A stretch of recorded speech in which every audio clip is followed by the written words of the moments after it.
I've been waiting a long time to interview this one.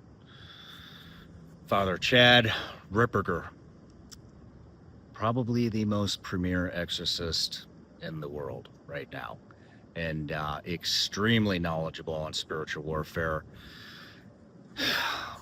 Man, such a good interview. We had to pull one part, otherwise it wouldn't be YouTube friendly. And we know this because we had this same issue with Jim Caviezel when we released his. So if you want to see the full interview, it's on Patreon. It's only about a 2-minute segment that got pulled out for Patreon only. So if you don't want to, that's fine too. But enjoy the show. Extremely educational. God bless. Cheers.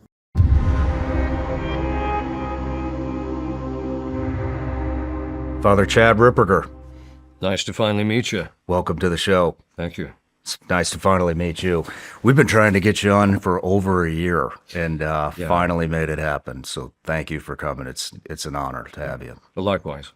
But I want to get right into it. So right before we started recording here, we had a little side discussion about UFOs and aliens. Yeah. And I'm curious, what do you think about all of that? Well, obviously, some of the UFOs can be explained by some of them by governmental experiments and things of that sort, which people are not necessarily used to. However, usually when you get into stuff like the abduction cases and things like that, I actually did a conference on this more recently, where I parse out 10 different ways in which, if you actually look at like abduction scenarios, that in point in fact, those abduction scenarios, if you actually look at what the aliens are supposedly doing, is identical to the same things that demons do to people who are possessed. So if you strip the veneer of the alien aspect of it off, that in point in fact what you're dealing with is they're just demons. There's actually a book too, I don't know if you've heard about it, it's called Alien Intrusion by Gary Bates. And in that book, first of all, he debunks a lot of the sightings that people have actually, the footage and the things of that sort. It's a bit dated of a book, but in there he talks about the fact that too, that people who are in these abduction situations will actually cry out to Jesus, and then then boom, all of a sudden the abduction situation stops and they're sitting back in their bed or whatever the case actually is. So there's a lot of demonic stuff on that level. There's some that speculate too that some of the craft that we see moving in ways that are contrary to physical laws is also just a diabolic mirage, which they can cause. It's that type of stuff is extraordinarily rare because God doesn't usually permit it, but that can actually happen. So that's kind of just my general thoughts in relationship to it, that a lot of this stuff, not all of it, but a lot of this stuff is just diabolic in nature. What does God say about it? Does God say that we are the only beings in the universe? Well, I mean, ultimately, we don't have absolute certitude other than the fact of what we read in Genesis. So in the book of Genesis, the creation of life is actually restricted or seems to be focused here on Earth and nowhere else. My own basic observation is if you look at what NASA is doing in their studies and things like that, everywhere they look, they think, oh, we might have found life. We might have, and then they didn't, of course. And I think what we're discovering is that other than here, the universe is sterile. Now, in theory, God can do whatever he wants, but at least from a scriptural point of view, but then also even science, I think, is starting to prove it out too, is that we're getting to the point where we're starting to realize that this seems to be the only place that you're going to, that it seems to be the case. A lot of times too, the idea that there's life elsewhere is heavily rooted in the evolutionary hypothesis, because there's evolution here, there must be everywhere, even though their theories of evolution are not only just scientifically problematic, but just even theologically and philosophically problematic. But that all being said, that's where it's rooted in, I think. With all I'm sure you've seen some of the Epstein stuff. Have you been following that at all? A bit, from a distance, yeah. That seems like some type of satanic ritualistic type stuff that was going on there. Yes, actually. And actually, the stuff I've read about as far as to the degree that I can have certitude about what you can find on the internet, the stuff that was going on there, and just the layout of the island gives an indication that it was heavily involved in the occult. The other thing I should mention too is that people don't get heavy into that type of thing. It's the same thing that we've seen elsewhere, where guys who suffer from homosexuality and they're active and they're very heavily active, it very often degenerates into ritualistic sex. It's the same kind of a thing there, that it eventually degenerates. Satan ends up just driving them because these they're so disordered that he gets involved, and then he drives it more towards a ritualistic kind of an approach. So if it wasn't ritualistic, I'd be surprised. I mean, with it, there's just so many questions about what's going on, and it seems like nobody high up, nobody that could actually do something about this is going to. In fact, they're just trying to cover it up. In fact, our mutual friend who brought you here today, I mean, we've had a handful of discussions about distractions and all the distractions that are going to come to try to take our eye off of the satanic ritualistic abuse that Epstein did, Right. and all of his people that were involved with him. Right. And before any of this came out, our friend said, I think it'll be aliens. And then, Yeah. and then, Then and there and it then we see former President Barack Obama go on some random podcast and say, "Oh yeah, aliens are real."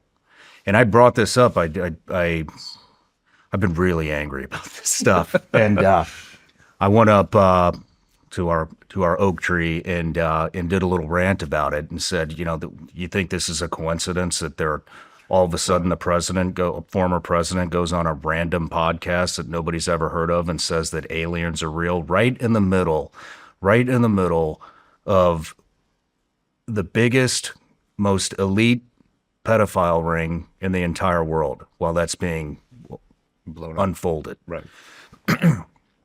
And then you fast forward about a week, and of course, then President Trump comes out and says something about, what President Obama did was illegal. He shouldn't be talking about aliens. I don't know the exact quote, but he came on and said that.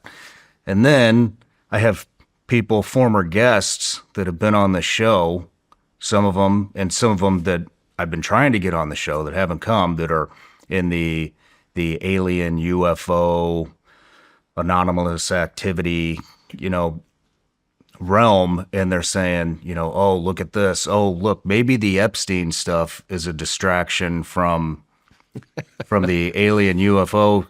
And to me, that is no way. Like, right. I am not taking my eye off of that ball. Don't try to distract me with this bullshit.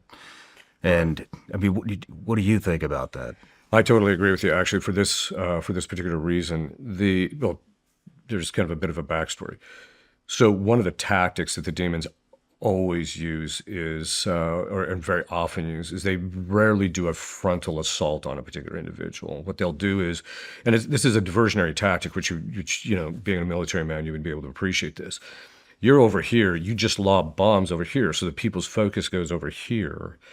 And what that does is that gives you the ability to maintain your activity over here and maintain your influence. So the demons will very often, so for example, one of the things that we commonly see is it's a demon of fear that actually drives things like sins against the sixth commandment, pornography, and things of that sort. So he'll drive the person to do that. But the real root problem is a demon of fear. So once you address the demon of fear, then this stuff just clears out. Well, this same type of tactic is actually going on. They want you to not pay attention to what's really going on or what's really in the background, because that's where their vulnerability is, at least in the relationship to the diabolic. So it has that same kind of a complexion. So you've got this situation where the Epstein stuff starts to kind of come to the surface, and then all of a sudden there's this diversionary tactic that's used to get everybody, because now virtually nobody's talking about Epstein. So you just get that diversionary tactic over here. And, as you know, a lot of American people have the memory of a goldfish, which is like 11 seconds. So as soon as you've got them looking at this thing, now they're paying attention to this. And of course, the whole alien things, I think, is just a ruse anyway. It's just a way for people to get focused and interested on that. On the other hand, I wouldn't be a bit surprised if the world elite didn't want to use the alien things from the point of view of if you listen to the people who have been alienly abducted, it's always like the aliens are always telling them, "Oh yeah, we're here to save humanity." Well, that's Jesus Christ's role, not aliens.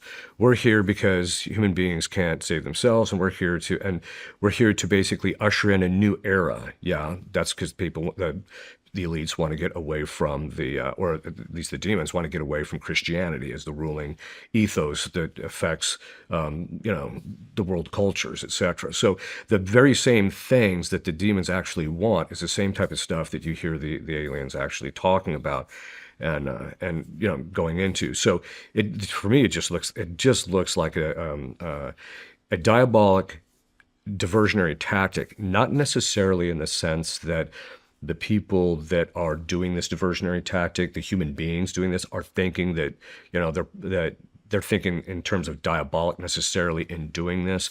Nevertheless, that doesn't mean that the demons can't be using them precisely to that end, because the demons do not want people to become focused on the moral degeneracy, because then they'll start demanding change, and the demons don't want the change. They want this degeneracy because it empowers them. You mentioned demon of fear. Yeah. What is the demon of fear? Technically speaking, it's actually Beelzebub, which, as you know from your interviews with Dan, it's the Lucifer and Beelzebub and Satan are the same demon, and he's the demon of fear because of the fact that fear is defined as the perception of a future evil over which you cannot overcome. So there's some evil that's coming down the pike. You see it coming, and intellectually, and you can't get away from it. Well, in my dealings with him, he says he lives in Beelzebub says he lives in chronic fear. And the reason he lives in chronic fear, he said, is because, and it's also the same reason why he's exhausted. He spends all this time hyper-focusing on everything that's possibly going on, because he said God broadsides me a lot of times. So a lot of times I'm focusing on this particular thing, and then the next thing I know, I just get broadsided, because they do not have access to the divine economy of grace. They don't know what graces God's going to give to people, and as a result, the demons get taken to the woodshed. And so he's fearful of getting basically beat up in relationship to that. The other part about it is that they have a conscience, and their conscience bothers them, and they also have a sense of shame for what they actually do. They even mention the demons have a conscience. Yes, and they feel shame. And they feel shame. They know what they've done is wrong. They'll admit as much in session, and that is actually, other than the fact that they don't get to see God, that's their greatest suffering, is this pang of conscience of the evil that they've actually done.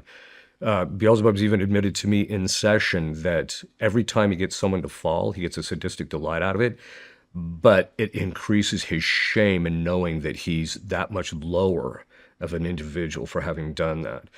And so part of their fear, one of their massive fears, is being revealed or found out about their interior lives in relation to human beings. Just as we would, if people found out about our deepest, darkest secret, we would feel shame or embarrassed. They have that same thing, but it's even worse for them because of the fact that they know that a final judgment's going to come, where not just at our private judgment when we die, but God's going to assemble everybody at the final judgment.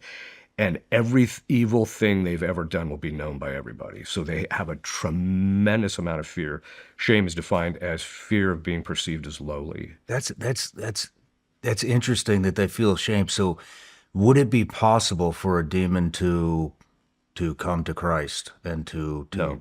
It's not. Once it's in, it's over for eternity. Yeah, because when they make their choice,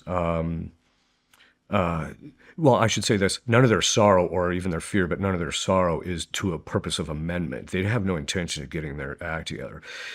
So basically when they made their choice, because they were created, when they were first created, the first instance, when they were created into a state of full comprehensive knowing. So they actually knew who they were, what their nature was, because they could actually see their nature. Whereas human beings, we have to infer what human nature is. They could actually see it. By that, they also knew what their assigned task was. God created them for a specific task, a mission, you could say, that they had to do. And that mission determines that means that one angel is actually essentially different from another one because they have a natural law. They have inclinations along that line. So, but then he also created them. He infused all the knowledges of the essences of created things that were going to ever exist. They didn't know the particulars that would unfold over history necessarily, but they did know all the essence. So they know what a tree is, what a human being is. This is why they're so adept at taking people out, because they understand human nature so well. Okay, so they were created in this state, but that means that unlike human beings, we got to wake up and drink some coffee and kind of get our act together before we can actually think anything of any depth, right? Well, not with them. They were instantaneously fully comprehended all of that. They knew what their task was. They knew what the reward would be if they were faithful to that, which would basically get to see him for all eternity and be an eternal happiness. Or they would also know what their eternal punishment would be if they did not do it. That means they had full, absolute comprehension. Now, the reason God cuts us slack as human beings is because we're stupid, right? We are. We're just stupid. And so that's why God's like, okay, you're stupid. And so when we're contrite, it's because our wills aren't fixed. Because when we make a choice, we don't have that full kind of comprehension they did. Mm-hmm. We just later we realize, oh, that was just dumb, right? And so because of our lack of knowledge, we don't have that same level of knowledge where they had full comprehension. Now, St. Thomas says that their will is proportionate to their intellect, which basically means that when their intellect understands something, when they make a choice, it's proportionate to that thing, which meant that when they made their choice of being with God or not, of doing their task or not, they were all in. And that means their will became completely fixed in malice. Wow. In fact, it's funny because I actually had a case where this kind of thing came out, because I said, okay, so let me get this straight. So you were, I was dealing with this demon. So you were created to have the beatific vision, yeah. And you were created to have this phenomenal task of enlightening people's minds, yeah. And you were created to have all these perfections that would surround that, and you'd be able to influence people for the good, yeah. And you knew if you didn't do this, you'd end up in hell for all eternity, yeah, and it would bother you for all eternity, that you would just hate yourself and because when they rejected their task, remember, their task is who they are.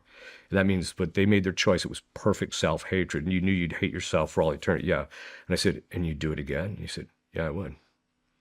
Wow. And basically what it comes down to is there was a perfection that they saw that they wanted that wasn't part of their particular nature that they wanted. And they had to be willing to sacrifice that in order to have the beatific vision, which is a greater good. So they had to sacrifice the lesser good for the greater good. And they were unwilling to sacrifice that particular thing. So they literally chose a figment of their imagination because they knew they'd never have it. They chose that over reality. Real quick, back to aliens and anomalous activity. So, yeah. I mean, we've talked about it several times, and I believe it too, that all of that stuff is from a spiritual realm. Yes. And so what I want to ask is, when we're talking about the elites, when we're talking about the people that are getting us to focus on the distraction, right, away from, in this particular example, away from the Epstein files and everything that went on there, onto aliens and UFOs. So the people that are in on this, do they know what aliens are, or do they have any knowledge that we don't have, or are their minds being controlled by a demonic force? And so yeah. they're carrying out a agenda and they don't even realize it. I think there's levels. Okay. So some of them are that lower level, which you just mentioned, the last part. Other people actually do know that, there's nothing out there. This is just and the diabolic. The other thing is too is some of the elite that are at the top are actually involved in occult activity, and those people know that we're actually dealing with spiritual issues here, or spiritual realities. One of the things that happens, I've never had it because they know I don't buy it. Because demons, they know a lot because they've been watching us for our whole lives, right? So they know what our general patterns are and what we're likely to think and believe. Although they do sometimes throw stuff up just to see if it'll stick. But generally they know it. And so they know I don't buy any of the alien stuff. And so they've never done this to me. But I do know other exorcists where they would, in session, they would actually, once the demon manifested, they would manifest in literally looking like an alien with the eyes and the small mouth and the whole bit turning gray. And they even call themselves gray. And they try and lie to the exorcist by saying, oh, well, we're not angels, good angels, and we're not bad angels. We're not demons. We're kind of in the middle. We're neither good nor bad. No, dude, you're just a demon, right? Because when you start talking to them, it's all that is a diversionary tactic, which they do in the sessions. So just as we're seeing this play out itself on a grander scale in the world with the whole alien thing, they'll try and do that in session where they're just trying to distract you by something that they know that is not true, but they're hoping you'll believe it's true, because then from there they can manipulate you. When you say there's different levels, do Yeah. you have to pass through each level, or do you just arrive at a level? So, like, if you are in the occult, do Yeah. you just arrive at that level where you're doing satanic rituals, or do you graduate? Some graduate. Some are actually they're trained in this stuff from the very beginning. Sometimes they're actually groomed. They'll watch them in college, or they'll watch them and then they'll introduce them into this through various secret societies and things of that sort. They'll get them into engaging in the occult. There's a few of these people, not many of them, that are actually part of a pedigree or history that extends back to the late 1500s, 1600s, where the occult practices has been in their family lineage literally for 300 to 400 years. And so they're so proficient in the knowledge about how this stuff works and what is actually involved. They know that there's demons and God, etc. And they know that their activity in the occult is getting demons actually involved. They fully know that. In fact, their knowledge of this stuff is almost on the same level as mine. And so they have a full understanding of it, but they're on the side of evil. And so they tend to raise their children generation after generation within that particular occult set of practices. I mean, where do these people think they go when they die? Well, they know they go to hell. Why would you want to go to hell? Well, because they have a false impression, because the demons will leave this with this, is that if they do a lot of evil in this life, which empowers the demons, then that will give them power when they get to hell.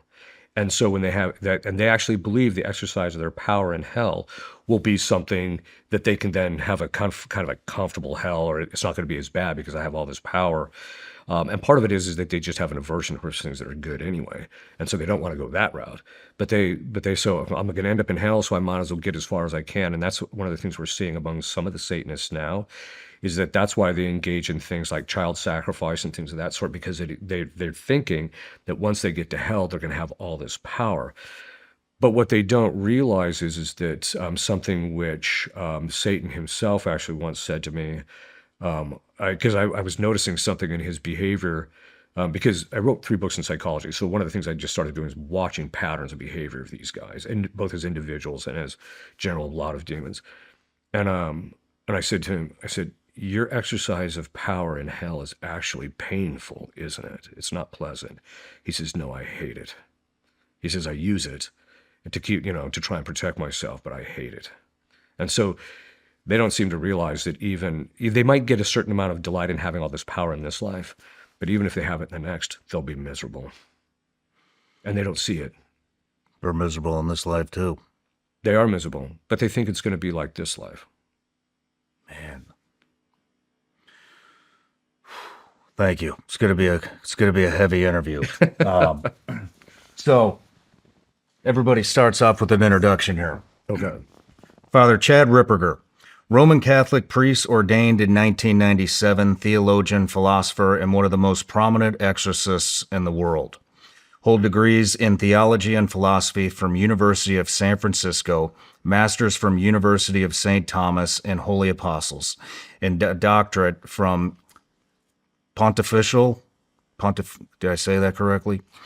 Pontifical University of the Holy Cross in Rome. Yeah. Founded the Society of the Most Sorrowful Mother, also known as the Dolorian Fathers, a religious society based in Archdiocese of Denver, dedicated entirely to exorcism, deliverance, and healing. The Thomistic scholar, an expert in demonology, angels, spiritual warfare, and the integration of theology with psychology.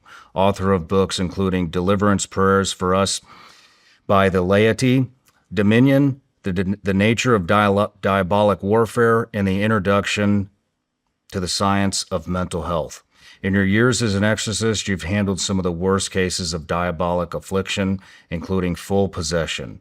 These cases are often referred to you by bishops and other exorcists, literally the worst of the worst. Generally, that's true. Well, Father, I'd love to, and I'd be honored to start off in prayer, Sure. if you could lead us. In the name of the Father, the Son, and the Holy Spirit. Amen. Direct, O Lord, all our actions by thy holy inspirations, and carry them on by thy gracious assistance, so that every prayer and work of ours may begin from thee, and by thee be happening through Christ our Lord. Amen. Amen. Father, Thank you. Yep. Look, you can eat clean, train hard, do everything right, and you're still getting exposed to toxins every day. They're in the air, in the water, and inside your house. You can't avoid them. Over time, that toxic load adds up, and it shows up as brain fog, low energy, and just not feeling sharp. That's one of the reasons I use Row Nutrition's liposomal glutathione. Glutathione is what a lot of people call your body's master antioxidant. It helps support your liver's natural detox system and protects your cells from the junk we're exposed to every single day. But here's the issue. Most oral versions get destroyed in digestion, so you're basically wasting your money. Row's glutathione uses liposomal technology. It's built to actually get absorbed. If you're going to take glutathione, take one that works. No sitting in a clinic for hours. You take it at home or on the go and move on with your day. Go to rownutrition.com and use code SRS for 20% off site-wide. That's RHO nutrition.com, code SRS. I got you a couple of gifts here. Oh, very good. Actually, 3 of them. First one, Vigilance Elite Gummy Bears. Oh, very good. Yeah, I like Made in the gummy bears. USA. Everybody gets one. Mm-hmm. The next one is a rosary. My friend Dom Razzo makes these. They're called the Warrior Rosary. Yeah, I know Actually, I Dom. don't think he makes them. Yeah, I know Dom. I just saw him about 6 weeks ago. Did you really? Yeah, gave some conferences with him there. Yeah, I love it was Dom. all on magnanimity. You know, how to make yourself great in virtue. He loads me up with those. Yeah, he's a great guy. He is. Solid character. He is. So I wanted to give you one. No, thank you very much. And then lastly, I heard you mention you carry. I do carry. So Thought you might want one of those. I got a friend over at SIG. His name's Jason. This is the SIG GTO. Go very ahead. good. Open it up. Let's take a look. Yeah, I do actually. Oh, very nice. That is awesome. All metal. All metal. I love that. It's got a compensator up front. It's got their new optic on top. I think it holds 21 rounds. Wow. The thing is like butter. You're gonna love it. is. Well, the good news is at our community, we actually have a range, target range. Do you really? Yeah, we do. It needs some development, but we actually have one there. Perfect. Yeah, so I'll be able to test this out. In fact, I'll be able to test it out tomorrow. Right. Right on. Maybe we can break it in today before you leave if we have time. All right. But, well, thank you very much. That's awesome. You're welcome. And then one last thing before we get into the interview here. I have a Patreon account. It's a subscription account, and we've turned it into quite the community. And they're the reason, honestly, that I get to sit down with you here today. Right, yeah. And so they get the opportunity to ask every single guest a question. This is from Justin Larson. From your work in deliverance and exorcism, what are the main areas or institutions, family, education, media, politics, etc., where evil seems to be gaining the most ground in America today without people realizing its demonic influence at work?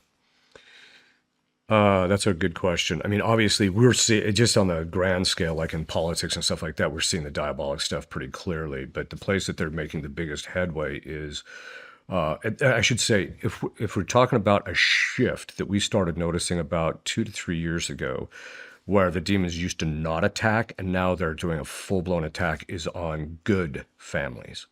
Families that historically led good lives, were doing, raising their kids properly, very often very religious, doing the things that they're supposed to do. Now they're attacking them, which gives us an indicator that they're emboldened. It's either a sign of one or two things. They're emboldened because as the world gets more evil, they get more power. And so they can actually attack fortresses that they used to not be able to attack, or that they would never attack in the past. And so we're seeing that it's specifically an attack on the family. So we're seeing a dissolution, where all sorts of different kinds of problems are actually happening within family lives. Usually it goes in the form of one of the children who they've raised their kids properly. All of a sudden their kids just out of the blue just go off the rails, and they can't seem to get too much done with it. Or it's an indicator that they know their time is short, which I think is also true.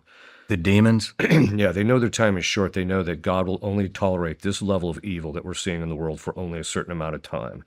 We saw it with the flood. We saw it with the wiping out of Sodom and Gomorrah. He'll only tolerate stuff for so long, and then he says that's enough. And then he basically does a corrective for human beings to correct them and get them where they need to be. And that means, though, the demons, they know that same pattern. They've seen it because they've watched it throughout history. And so they know that once it gets to this level, where, I always tell people, we tend to look down on the people in Sodom and Gomorrah, but I tell them, but at least they weren't trying to marry each other.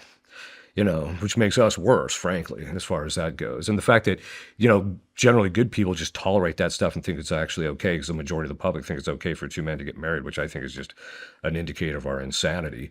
But that all being said, I think they know that the gig is up. God's gonna intervene at some point, just to do the correction. And so, that they know the time is short, but then also the amount of power that they actually have. There was a prophecy that St. Francis of Assisi gave back in the 1200s, and he talked about a time which would come in which the demons would have unusual power. And as exorcists, we've noticed that their resilience and ability to take a beating and to hold on to things is on a level that we have, historically we just never saw. And so we know that there's a lot of evil out there that is empowering them to stay where they're at. So, but the primary angle of attack right now is on the family. Man, the families. Yeah. What would the correction be? Is it going to be a correction, or are we approaching end times? Well, ultimately, we don't really have any certitude. I mean, it could be the type of thing that it's the situation for the Antichrist is just about present. The Antichrist has to be able to rule the world. He's not going to rule through governance. He's going to rule it through economies. And so, even though he'll have control of the governments too, but the Antichrist would actually, when he appears, there has to be a unification of the worldwide economy in order for him, to a degree that's a little bit farther down the road than ours is at this point. So I don't think that he's just immediately around the corner, but I could be wrong in that. The other way that it can actually happen is there's been numerous prophecies by saints, apparitions where Our Lady's appeared, like at Fatima, where 3 children saw her, but then there was a miracle of the sun where 70,000 people saw this miracle that actually happened there. Where, so there's some of those apparitions, she actually talks about the fact that one of them is La Salette, where she said there's going to be a chastisement that's going to come. And that chastisement will be a minor chastisement, but it's going to be the type of thing where, excuse me, we're going to see infrastructure. God's going to basically allow some type of war or something that's going to happen to such a degree that, it's going to be brutal even for us who are good and who are prepped and ready for it and all of that. It's going to be brutal for everybody.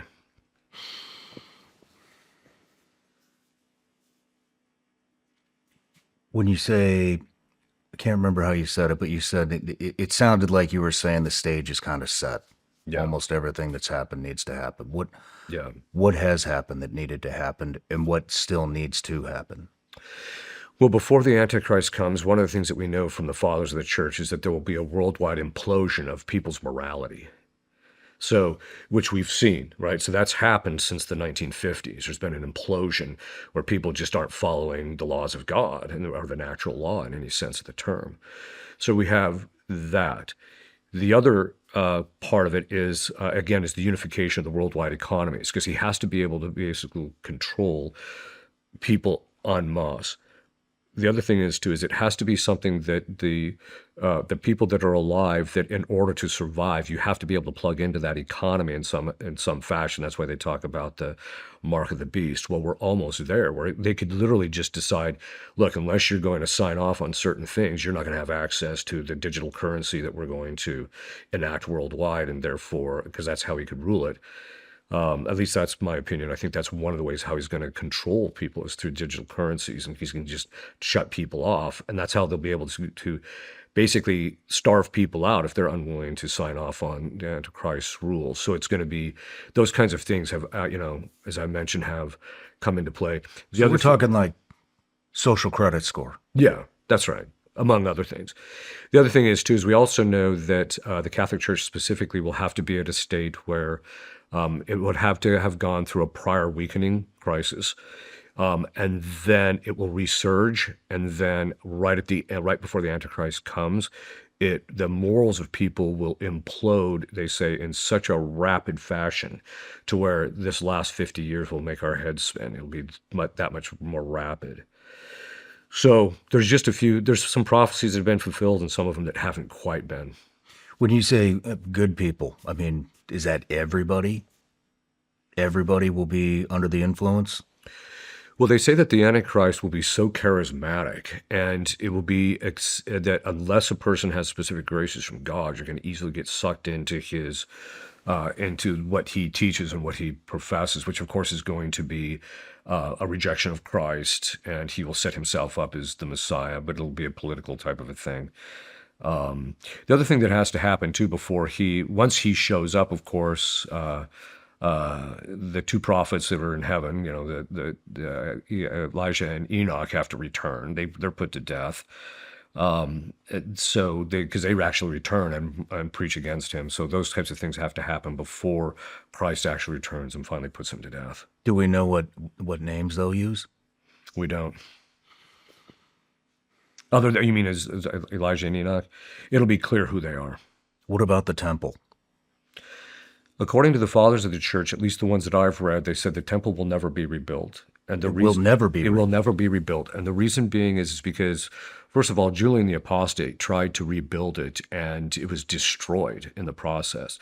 Christ actually put an end to the Jewish sacrifice on purpose, because the Jewish sacrifice in the Old Testament was a lead-up or a prefigurement of Christ.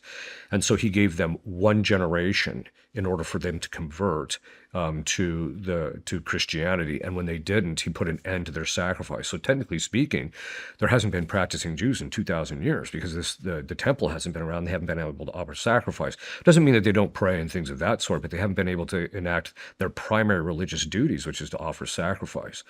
Plus their Levitic line, which is their priestly line, was destroyed. So, but then, and the difficulty is people tend to misinterpret the book of Daniel, which says when the abomination of desolation takes its seat in the temple. What they don't realize is that is not a reference to the Jewish temple. That's where the Protestants are getting it wrong. So a lot of the Protestants are thinking, oh, well, let's help the Jews rebuild the temple, and then that will usher in, because Christ is going to return, after they think the temple is going to be rebuilt. And then as a result of that, the temple has to be rebuilt in order for the Antichrist to put himself in there. So let's do that so that the Antichrist will come, and then that means that Christ will come, and that's kind of their reasoning behind it.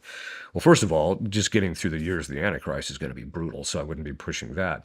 But the fathers of the church are very clear that it'll never be rebuilt, and that the reference to the abomination of desolation taking its seat in the temple is actually a reference to the Catholic Church. That's what the fathers say it's a reference to. That there's going to be some way in which the situation in the church will become compromised to such a degree. It doesn't mean that people have to know it, but its essential elements will still remain intact.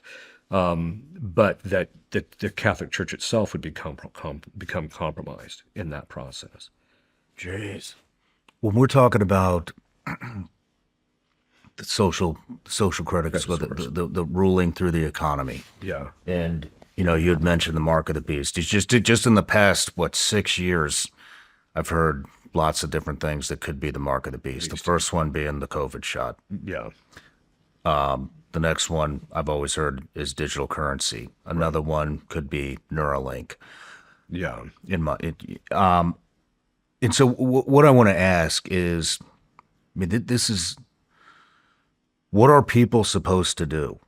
Let's say that they do usher in the new digital currency, and I'm sure it won't appear to be the mark of the beast, but maybe it becomes more obvious, as time goes on with people holding out. I think about this all the time. Right. I have kids; they're small. I have a wife. I have people that depend on me. What are we supposed to do if we can't eat, take care of ourselves, provide for our families? What are we supposed to do? Well, I think there's I mean, if that's the only way you can survive, what are we supposed to do? Is the head of the family? Yeah, the way the fathers of the church talk about though is they say that the mark of the beast, you can't receive the mark of the beast. So it's supposed to be something well, first of all, the mark of the beast is the inversion of what they call the mark of baptism. So when a person's baptized, God infuses a quality in the person's soul, which is a mark. And that's actually why, for example, in the baptism in the Catholic Church, there's a sign in which you actually take chrism and you sign it on the forehead as an indicator of that this person has been consecrated to Christ through his baptism. The mark of the beast is going to be the inversion of that. So it's going to be something in our bodies that is going to be that will give us access to these particular things. Okay. Like Neuralink. Like it would be something similar to that, or it could just be something like an RFID chip, which then you just be able to walk in and they can scan it. They know who you are and they know that you can have access to the food and things of that sort. It could be the type of thing that they'll get to the point where you just don't even have to carry credit cards, or even that your bank account will just be linked to this chip that's in you. And because that's how they could actually do it. The thing, though, is that the fathers of the church say that you're not going to be able to get that chip without some type of renunciation of Christ. There's going to have to be some religious thing you're going to have to accept that is contrary to the will of God and contrary to Christ. And so the moral of the story is that you have to be willing to sacrifice the lesser good in order to achieve the greater good. You have to be willing to, I have to follow Christ regardless of the personal cost. Now, God will also very often provide for people. If it's his holy will that people survive that time frame, he'll make it possible for them to do it. The other thing is I've learned, which in the military, you've probably seen this too, the tighter you put your grip on a group of people, the more stuff slips through your fingers. And so I think that type of thing, there will be ways in which people will be able to survive. But I think they also have to be smart about it and actually learn just basic survival skills, learn how to fend for themselves just based on nature and things of that sort. But I think it's going to become extraordinarily difficult, especially with the way the technology is getting, to be able to even evade detection. I think so too. Yeah. I think about this all the time. Yeah. One more question. I've always heard about the golden calf. Mm-hmm. How does that play into the end? Well, obviously the difficulty with the golden calf in the Old Testament is that they basically created a god of their own making, and so this is the same type of thing that you're going to see in relationship to the Antichrist. He will basically ensconce himself as the one to whom we are to worship. The difficulty with the Antichrist, of course, is he's going to be perfectly possessed by Satan. And he will be endowed with by perfect possession. Satan will be the one in the driver's seat, so that we'll be dealing with somebody who will be endowed with Satan's intelligence. And as a result of that, it's going to be extraordinarily difficult intellectually to combat this guy without specific graces from God. Okay. Thank you. Let's move into the outline here. All right. So let's start with the 7 forms of diabolic activity. Yeah. So I propose that as a kind of a topic in the sense that I think a lot of people are unaware of the fact that there's 7 different kinds of diabolic influence. The first is infestation, where they infest houses or locations, inanimate objects, animals, as we see in Scripture, where they Animals. yeah, where they and we see that where Christ is about to kick them out of the demoniac, and they said, let us go into the pigs, and so they go in, they possess the pigs, and then they run the pigs. Of course, they can't help but destroy them. They run them into the sea there, so they can actually possess inanimate objects and things, and so that's pretty common. Not a whole lot, but a fair amount of my work is actually going and cleaning up places where evil things have occurred and the demons have gotten their foot in the door, and so we have to exercise the place and clean it out. So there's a fair amount of that we actually have to do. And then the next one is ordinary diabolic influence. This is what everybody suffers. It's ordinary temptation. And the primary way that they tempt us is by putting stuff in our imaginations. So they'll put not just the image, but they can also put the perspective on the image. So an example I often use is, a wife wants to make her husband breakfast in bed because it's his birthday.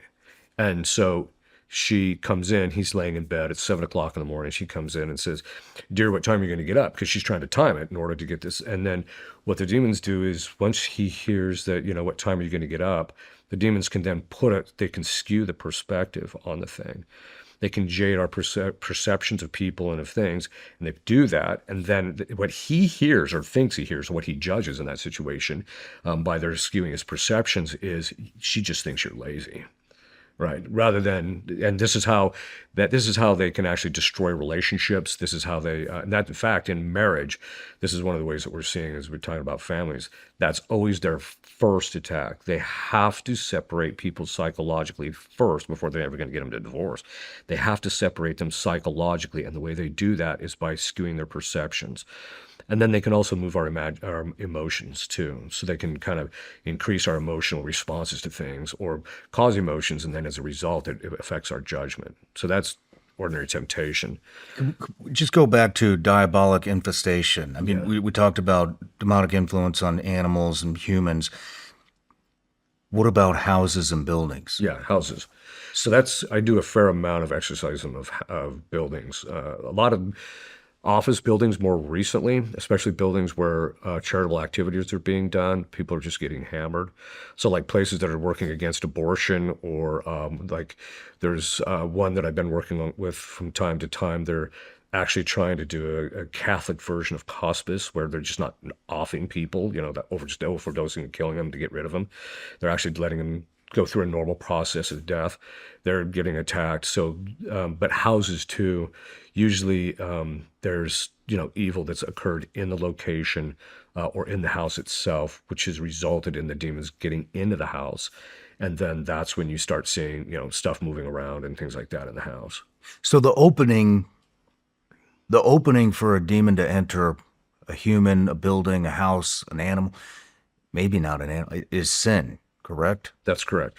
So it's either the particular person's sin. So a lot of people, about 50% of the people that come to us that are possessed is because of the sin that they committed, or the other 50% is because sin has been committed against them.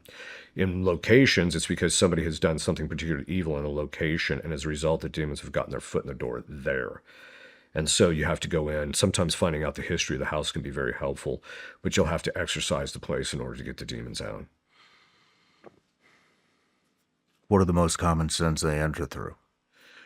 Primarily occult activity, which we're starting to see a rise in.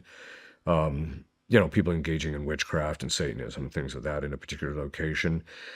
Sometimes it can be something just as simple as one location that I had to address or deal with was it was a former lockdown for teenagers who had literally lost their minds. And so they would drug them up and put them in this place. And what got in there was, because of the things that were being done in that particular location, was a demon of flight.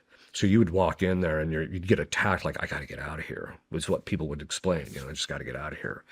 And but the local bishop cleaned that place up pretty quick, and without too much fuss. There was another building where it was a demon of anger had gotten in there, but it was connected to heavy pornography use in that particular location. But it was a demon of anger that got in.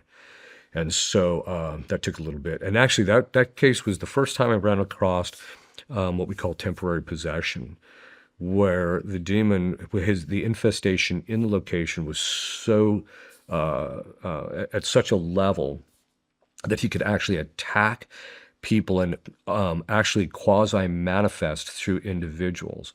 And so you could literally stand, if everybody in the building was sitting in the same room, you could just look around the room and actually see there he is. And then, 10 minutes later, you see it's attacking this person over here. And it was just anger. You could just see the anger, their complexion would change and everything. So you could see him going from location to location, or from person to person. And that's actually one of the ways that we detected him, and we were actually able to. I don't know if I never was actually put on that case. I just noticed the detection and knew about it. I did a quasi-diagnostic of it, but it was. I don't know if it was ever gotten out of there. I don't know if they ever addressed it. So they get into buildings and stuff. I was actually in a hotel once where that. Didn't notice it when I first walked in, but then when I went to get to bed, the level of attack in that particular case was on the same level that it was in that building where the demon of anger and flights were. It was on that same level where the attack was so strong. And so I did do some prayers and some stuff to kind of keep my own particular room protected. I was able to sleep through the night. But because I don't know who the owners are, I could have done an exorcism over the whole place, but the problem with that is that the more stout the demon is, usually you have to go from room to room and exorcise every single nook and cranny of the place to make sure you get him out.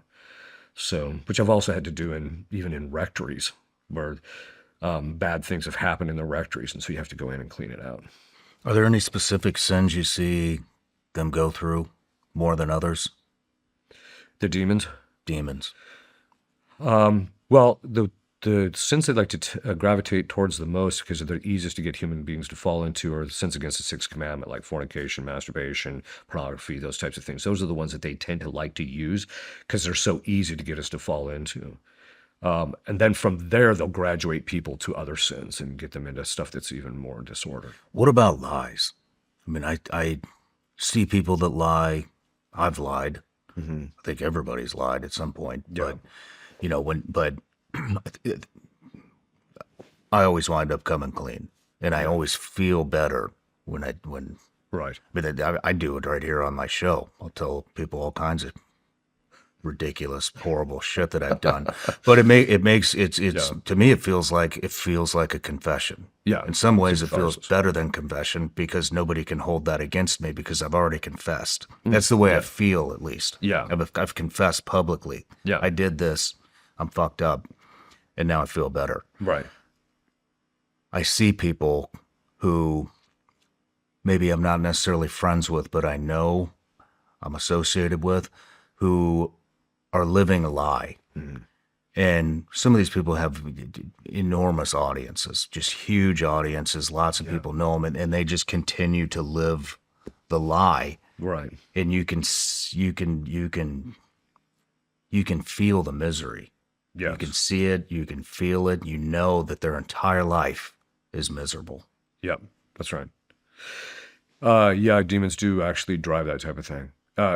There's a line in scripture, I said in my excess, all men lie. Okay. Well, not all men lie, but we're seeing it in our world and our culture now, which I'm sure you're experiencing this too, or just in the observation.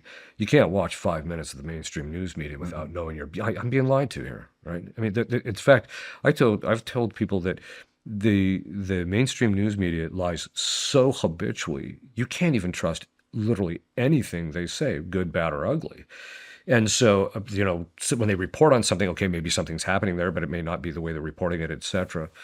But it's, in all the years I've been an exorcist, having a possession where it's authentically Satan is pretty rare. Now, there's demons that call themselves Satan, and they'll refer to themselves as that, but they're not actually Satan. I've only had one case where I actually thought, no, this guy is this guy's Satan, because I beat this guy ruthlessly during a session for 3 days, and he didn't tell the truth once, even when it would go better for him. And we see this even in human beings.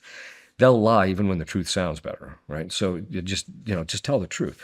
But this guy, no, he was so wed to actually lying. And of course, Christ said he was a liar and a murderer from the beginning. He was a liar from the beginning because of the fact that he basically lied to all the other angels that if you follow me, I will give you X, Y, and Z. He knew he could never give them X, Y, and Z. He couldn't give them anything. And so that was the lying part. And then, of course, the murder part was he wanted to murder our Lord and our Lady because he wanted to subvert God's plan of our redemption.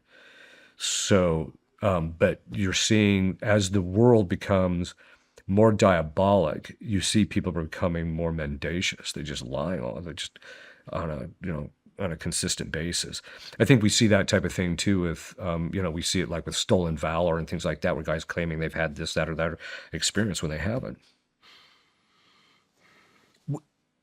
How do you get rid of them though? If you're lying, if you're living a lie, and a demon enters through that, or you're addicted to pornography or masturbation or whatever, right, and that's how the demon enters. Yeah. If you stop that, if you come clean on the lie and you confess, if you stop masturbation, if you stop pornography, if you stop addiction, right, does that clean yourself out? So there's different levels. So how much influence a demon has is by degree. So that's why there's different kinds of possession. You can have possession where it's very deep and it's going to be a long grind. And then you have stuff that the demon does possess him, but it's pretty light and you can kick him out pretty quick. Well, it's the same thing in relationship to this. So you can, sometimes if people just stop the activity, then what you'll find is that then the demon just doesn't have anything to use or use against you. And this is something that we actually find very consistently, like in families. So for example, if we tell the guy, quit being effeminate and man up and actually be the head of your household, and tell the wife, submit in a rightly ordered and a loving fashion in relationship to what Christ intended for you. Do that. Just establish that right order. So stop the sinning of usurpation on her part, and you stop the sinning of capitulating your authority. You guys just stop that. Then what we find is that 80% of the time that just clears the demons out because they have nothing to use with.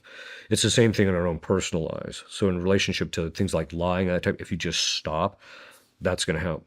The other thing that can be very helpful is just making a renunciation. I renounce the demon of lying. I renounce the demon of X. And when people do that, and in fact, if a demon still has an influence in that area, they'll very often find that they'll either be blocked in being able to make the renunciation, or they'll find making the renunciation very difficult. But once they make the renunciation, it will break the back of his power in relationship to them. And so then they can combat him just by growing in the virtue of truthfulness. And then eventually will get him out. Do people come to this realization themselves, or are they guided to renunciation? The renunciation, usually they have to be guided. Rarely do you find people, once in a great while, you'll see people say, I'm sick of this. I don't want this in my life anymore, or something to that effect. And so then then it'll kind of stop. There's a couple of other areas. Sometimes demons can get so far into a person's life because of their sinfulness that, they have to come to an exorcist to get it cleaned up. It just depends on the level. Sometimes, too, if people just develop a certain kind of discipline in that particular area, that will break the demons back. In the Catholic sphere, what we have is when people go to confession, if they confess the particular sin that the demon has a hold on them, when the priest gives absolution, the legal binding force of the sin over the individual is absolved. That's why Christ said, whoever sins you retain, they shall be retained. And whoever sins you forgive, they shall be forgiven. So when they go to confession, what it does is that it breaks the legal bond that the demon has in relationship to the person by the absolution of the priest. And so we've actually had people liberated from possession just by going to confession and giving them absolution. We've also had cases where it protracts and we can't seem to get the demon out. And then eventually you'll get out of a demon, what is keeping you here? And they'll say, it's this one unconfessed sin over there. And so the person's like, I totally forgot about that. They go to confession, and once the priest gives absolution, boom, then they're freed. So it just depends on on the level or the degree of the diabolic influence. Okay. I used to carry one of those bulky leather wallets that felt like I was sitting on a brick all day. Cards falling out, receipts stuffed everywhere. It was a mess. Switching to Ridge completely changed that for me. The design is slim, modern, and it holds up to 12 cards, plus cash without stretching out or getting bulky. It's made from premium materials like aluminum, titanium, and carbon fiber, so it actually feels solid, not flimsy. And they've got over 50 colorways, so you can really pick something that fits your style. All Ridge wallets come with RFID blocking technology, which gives me peace of mind knowing I'm protected from digital pickpocketers. Plus, they have over 100,000 five-star reviews and a lifetime warranty. This is literally the last wallet you'll ever have to buy. Right now, Ridge is having their once-a-year anniversary sale. Get up to 40% off at ridge.com to see their huge sale. After you purchase, they'll ask where you heard about them. Please support our show and tell them our show sent you. Again, that's their once-a-year anniversary sale. Get up to 40% off at ridge.com. Don't miss it. Dolor. So that is, it's a Latin word which means basically pain. And so basically, this is where demons attack people physically. Now, there's two kinds of people that get attacked physically. There's those who are possessed or have oppression, which we'll talk about here in just a minute. And that's because there's something in their life that needs to get cleaned up. But then the dolor only happens to people who are very saintly, very holy. So like Padre Pio would get physically beaten by Satan and dragged around the room and things of that sort. You'd also see the Saint John Vianney, the same thing happened to him. Paul of the Cross. That's some of the authors in the past say that that's actually what St. Paul was referring to when he prayed to God 3 times to take away this demon, and Christ said, "My grace is enough for you," which is important because people who suffer that, exorcism isn't going to help. All they have to do is pray and rely on God's grace to get through those particular moments. And God allows it for the humiliation of the demon, even though the demon just wants to take it out on the person because they hate people who are holy. But he'll allow it so that the demon gets humiliated by the person's faithfulness. And then he also uses it for the person themselves to advance in holiness and self-detachment and things of that sort. So it's rare. I've never seen an authentic case of it myself. I've only read about them. Oppression. So oppression is attacking people in relationship to their externals. It's an attack from the outside. So this includes things like destroying their finances, both their inflows. They can block people's, getting paid when they're supposed to be getting paid. They can block or they can cause damage to their property and things like that. So they're just hemorrhaging money all over the place, even though they shouldn't be. They can also attack their property to where, like one family that I've worked with in the past, it wasn't until we discovered that there was this demon in the actual property, and we found out who was getting him there, that he actually, that it was the demon in the property that was causing them all their appliances. They would just go through appliances and get a brand new refrigerator. Within a month, boom, it's shot. Their stove would go out. The washing machines and stuff like that, they would just destroy. He was destroying everything. It can also affect their relationships. So this is, this is why we'll see people all of a sudden, they might have a fantastic marriage, and then they might be cursed by somebody, and then all of a sudden, boom, the oppression sets in, and then all of a sudden things are just miserable between the two, and a lot of times they can't necessarily pin it on what either one of them actually did, but they'll destroy people's relationships. What do you mean cursed by somebody?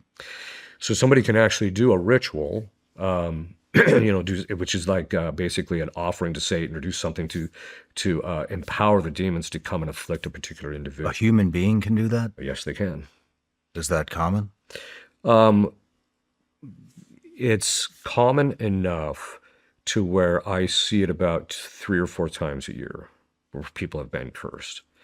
It's becoming more common now because more people are getting involved in Satanism and witchcraft. So as that tends to get worse, oppression, and that's one of the, because we keep statistics, the amount of oppression is drastically on the rise because of the increase in the involvement in the occult. And How do you defend against that? You would you know? Is there any way to know if somebody on Earth is cursing you? Well, the way that you're going to usually know it is that that it's probably a curse. Is that nobody in the family has done anything sinful to bring the oppression on? Because oppression can also be caused by sinful behavior. One of the primary ways that we see an increase in oppression is guys watching pornography that's been cursed, and then they bring that into their family, and then because and then they suffer the oppression for having watched this stuff that's been cursed. But the way that you Hold on. Sorry. Yeah. You mean they actually curse the content that they're watching? Yeah. So what happens is it was the Satanists in the 30s, 40s, and 50s that taught the people in Hollywood that if you curse the master copy, all of the subsequent copies made from that will bear the curse and it can influence people. That was then also taught to the people in the music industry. And the reason they were doing it is to boost the addictive effect of the music. This is why, I don't know if you've ever experienced this, you'll walk into some like Walmart or something, not that I would recommend it, but you go into Walmart and there's playing some tune and you come out and you can't get that tune out of your head. So then what I would do is when I would notice that, I would just say a short binding prayer against any demon causing that in, and boom, it would stop. So they also taught this, though, that gets the Hollywood people then talking to the people because, one of the epicenters of pornography production is in California. So they taught them to curse this as well. They taught the Satanists taught them to curse this, and it'll make the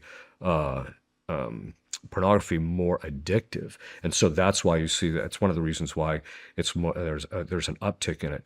The curse, depending on the particular individual, can have varying degrees of the influence as a result of that. So we see a lot of people that have oppression as a result of watching this cursed pornography.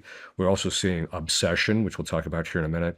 But once in a while, you'll see people actually become possessed. So I knew one case, it wasn't my particular case, because I do a lot of consultation with exorcists, where this guy had watched a piece of pornography and became possessed as a result of it.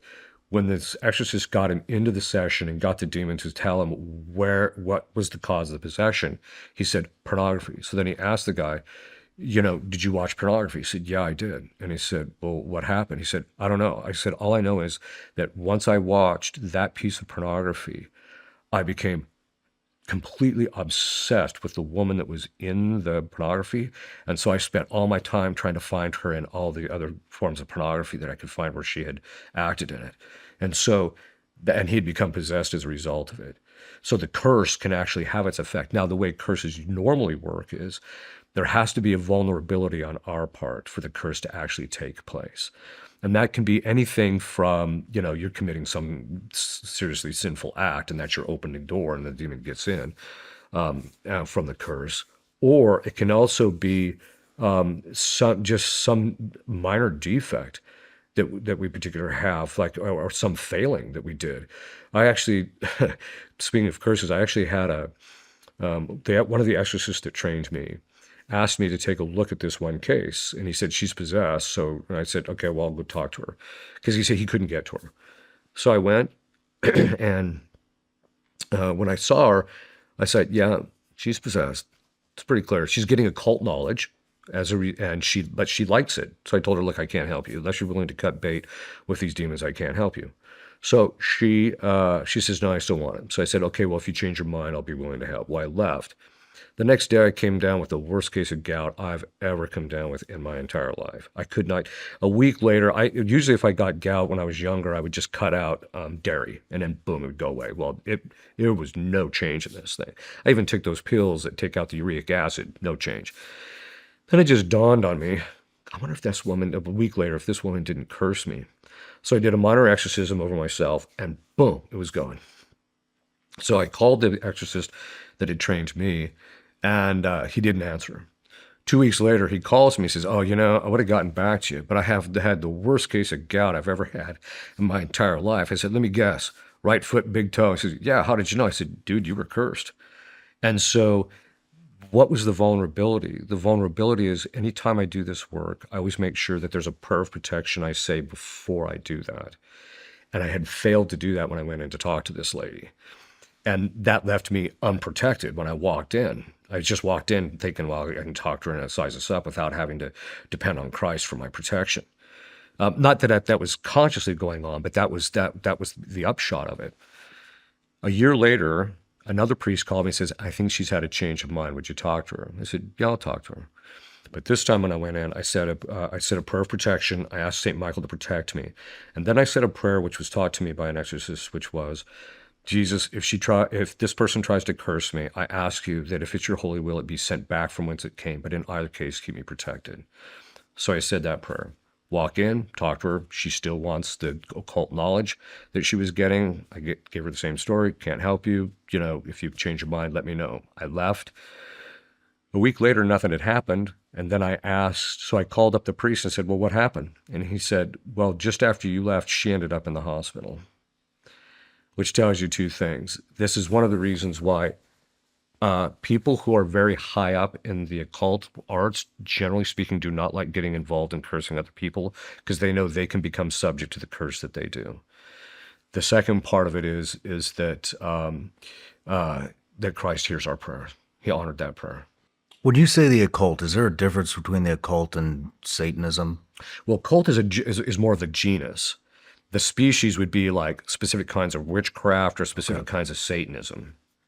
Okay. And when we're talking about, when you had brought up the 30s, 40s, and 50s in Hollywood. Yeah. And then that cursing the content. And then they taught the music industry and they taught the porn industry. Right. I mean, that just makes me think of Disney. Yeah. Yeah. Well, as we know. Just about every kid in the country watches Disney. Yeah. Watched Disney. I grew up watching Disney. Yeah. And I mean, and I know it's real. I mean, I remember, I don't know, probably in my 20s, everybody started talking about the cover of The Little Mermaid and how there was a penis as one of the towers. Right, and there was something in Aladdin that spelled sex, and one of the guys got an erection, and there's all these little parts in these movies that have some type of perversion to them. Yes. Is that a curse? What is that? Well, actually, the technical term that we tend to use for that is called the revealing of the method. I don't know if you've ever heard of that. I haven't. Basically, it basically means that it can be connected to a curse. They could curse this so that it has so that its distribution becomes more extensive and more people watch the thing. But a lot of times what that is that the thing about Satanists, and also even though it's occult and the fact that it's hidden, there's a side to diabolic psychology that even when they remain hidden, they still want to show themselves in some way. They're still going to reveal themselves in something. They can't help it. And it's the same thing you see. It's the same thing you see with Satanists. It's the same thing you see with Freemasons when they're involved in certain things. It's the same stuff you see across the board in these particular groups. And so they just tend to reveal stuff. But their hope is to, even in the revealing, that you don't know.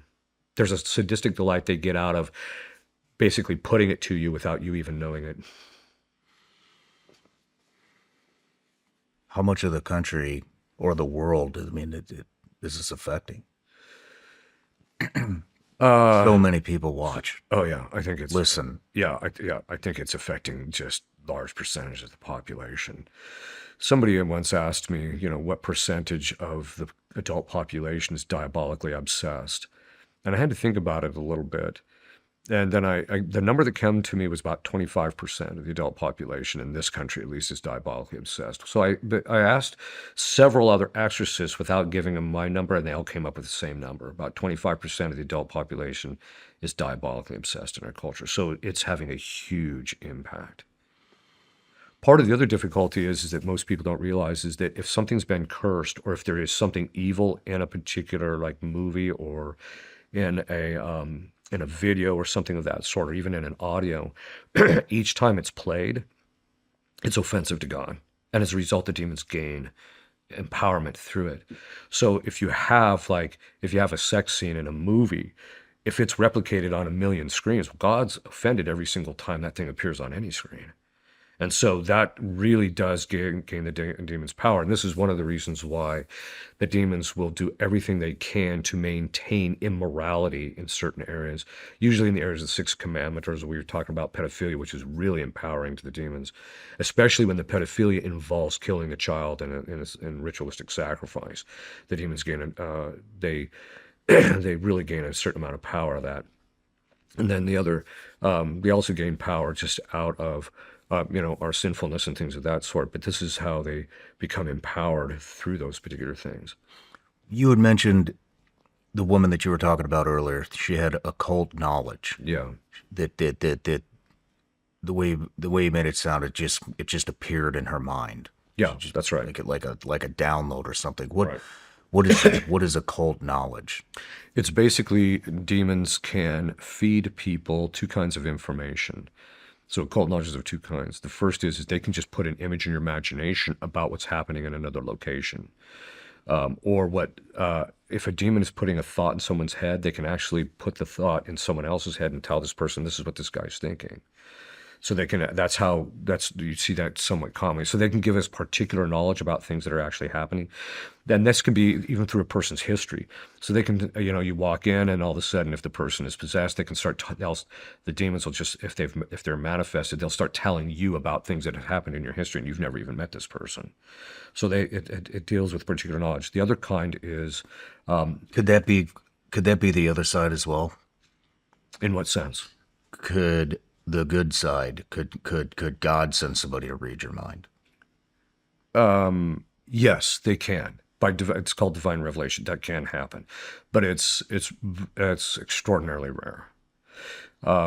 And just as the demons can put stuff in our minds, our guardian angels and angels can put stuff in our minds as well for the good, to kind of clue us in and things of that sort.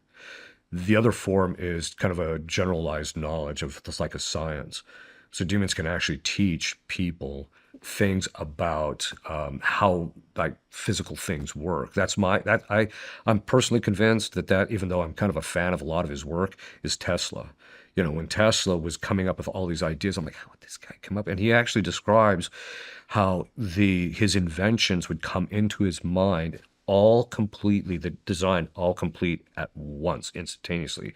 It wasn't that he thought, okay, if I do this and I put this together and put this, it wasn't that. It was just whoop, the whole thing comes together in his mind. That's how demons actually communicate the knowledge to him. And there is some report, I'm still trying to track down the veracity of it, but there's a report that he was actually involved in spiritualism, which is a form of the occult. So, but anyway, so they can give us those kinds of knowledge. And you see this like in cases in session, people who have not had any serious theological training, when the demons are talking, they're making theological distinctions that, someone who has my level of study knows, but the person who's possessed has no clue what it means. In fact, sometimes they'll come out of the session, they're like, what does that mean? They don't even know what it means, but it's actually very, it's at a level that and it's very clear and it's very precise, and their distinctions, their wording is done in such a way that you realize, okay, this is somebody who knows something occultly. This is not a human being. Obsession. So obsession is when they attack our interior faculties, specifically the imagination and emotions again. But unlike ordinary temptation, this is extraordinary, where it's very powerful and very strong. And the pattern that you'll tend to see with that is the person it'll just switch on and it just switches off. If it's a psychological condition, it will tend to be, it'll switch on because something external happens and the person just reacts to it. Or it'll be because psychological illnesses involved intellectual and other kinds of habits, it's consistent and it tends to act that way. So the person's always thinking about this. Whereas when it's diabolic obsession, all of a sudden, boom, they're thinking about something. They can't get their mind off of it. And then, they might pray or they might do something else, and then boom, it shuts off. And so that's kind of the pattern that you tend to see. It'll switch on and it switches off. but it's the demon sees the person's imagination and they can't think outside the box. It's like they get tunnel vision and everything they see is seen in that light. Then they can also move people's emotions independently of what's in our imagination, because the way we're designed psychologically is our emotions are moved by the perspective of the image that we have in our imagination. So, for example, in a guy's first marriage, his perspective on his wife is she's lovable, she's nice, she's kind to me. It's a good perspective, right? She's just, look, she brought my beer, she's such a great wife, etc. 10 years later, after they've had a lot of knockdown, drag out fights, the perspective, she hasn't changed, but the perspective has changed. And so he has a different emotional reaction when she walks into the room. So and that's how we can actually change our emotional states just by what the perspective we take on it. Well, the demons can put that perspective on it, but what they can, and they can do that in diabolic obsession, which they often do, and we call it running commentary, where it doesn't matter what the person tries to reason in relationship to, and I know this person's not like that way. Yeah, but then there's the demon just keeps dragging it back to that perspective. But the other thing is they can move the emotions without anything in the imagination. So a person just all of a sudden, boom, they're just angry. And you're like, why are you angry? I don't know. I don't know why I'm mad, right? And then it shuts off just as quickly. So sometimes like you pray over people who are diabolically obsessed. When you pray over them, all of a sudden they feel this lifting of that perspective and that emotional state. They just feel it lift. And then they seem liberated. And then eventually it'll kind of set back in. In most cases, once in a while, it'll stop altogether. But how entrenched the obsession is or how strong it is going to determine how long of a period of lucidity they're going to have. So if you pray over them and then, for a half a day, they're like, man, I feel great. I'm not thinking about this anymore, and they can engage in normal things. And then it starts to slowly slip back in. Well, then that tells you it's pretty strong. Whereas if it goes a week or two and then it sits back in, then that means it's pretty light. And you just have to do certain things to get it blown out. Does that mean it leaves and comes back, or is it still in there? So the way obsession works is that there's what they call a period of crisis and a period of lucidity. So once a person is diabolically obsessed, unless they do specific spiritual things to get rid of it, it's going to persist where they're going to go through periods of crisis where they're obsessing about these particular things. They can't get their mind off. It can be anger or fear, or it can be anything, self-loathing. It can be all sorts of things. Or even, that's why it's self-hatred. I tell people, look, that's what demons do. You got to stop it, But then there's also, then they go through a period of lucidity where they might have a day or two where they feel fine again and they seem okay, and then it sets back in. And so that's the general pattern you're going to see. The longer it goes on, they're going to spiral downwards, and it's going to get worse and worse and worse. And eventually it gets to the point where they don't have hardly any periods of lucidity. And it's usually at that point that the demons will drive them to do something in that obsession. And the person's become weaker through that process of giving into it and ruminating about it, because each time they give into the thought, they're empowering the demon to stay there.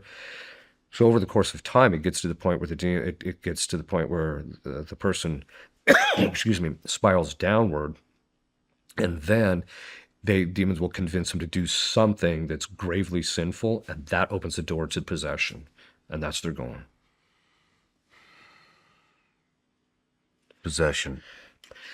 Okay, so possession is where demons actually take possession of a part of the body or the whole. And so there's two kinds of possession. There's perfect possession, where the person has given themselves over to the demon entirely, and then the demon possesses the whole body, and the demon is manifested all the time. Now, we don't necessarily notice that, and we can't necessarily tell. The way you're going to know it is by what we call secondary signs of possession, like malice, mendacity, animus delendi. It doesn't matter. Every time this person got that, there was a politician who, every time I saw this guy, I said, this guy's got to be possessed, because every single thing he did maximized damage within his capacity to do so.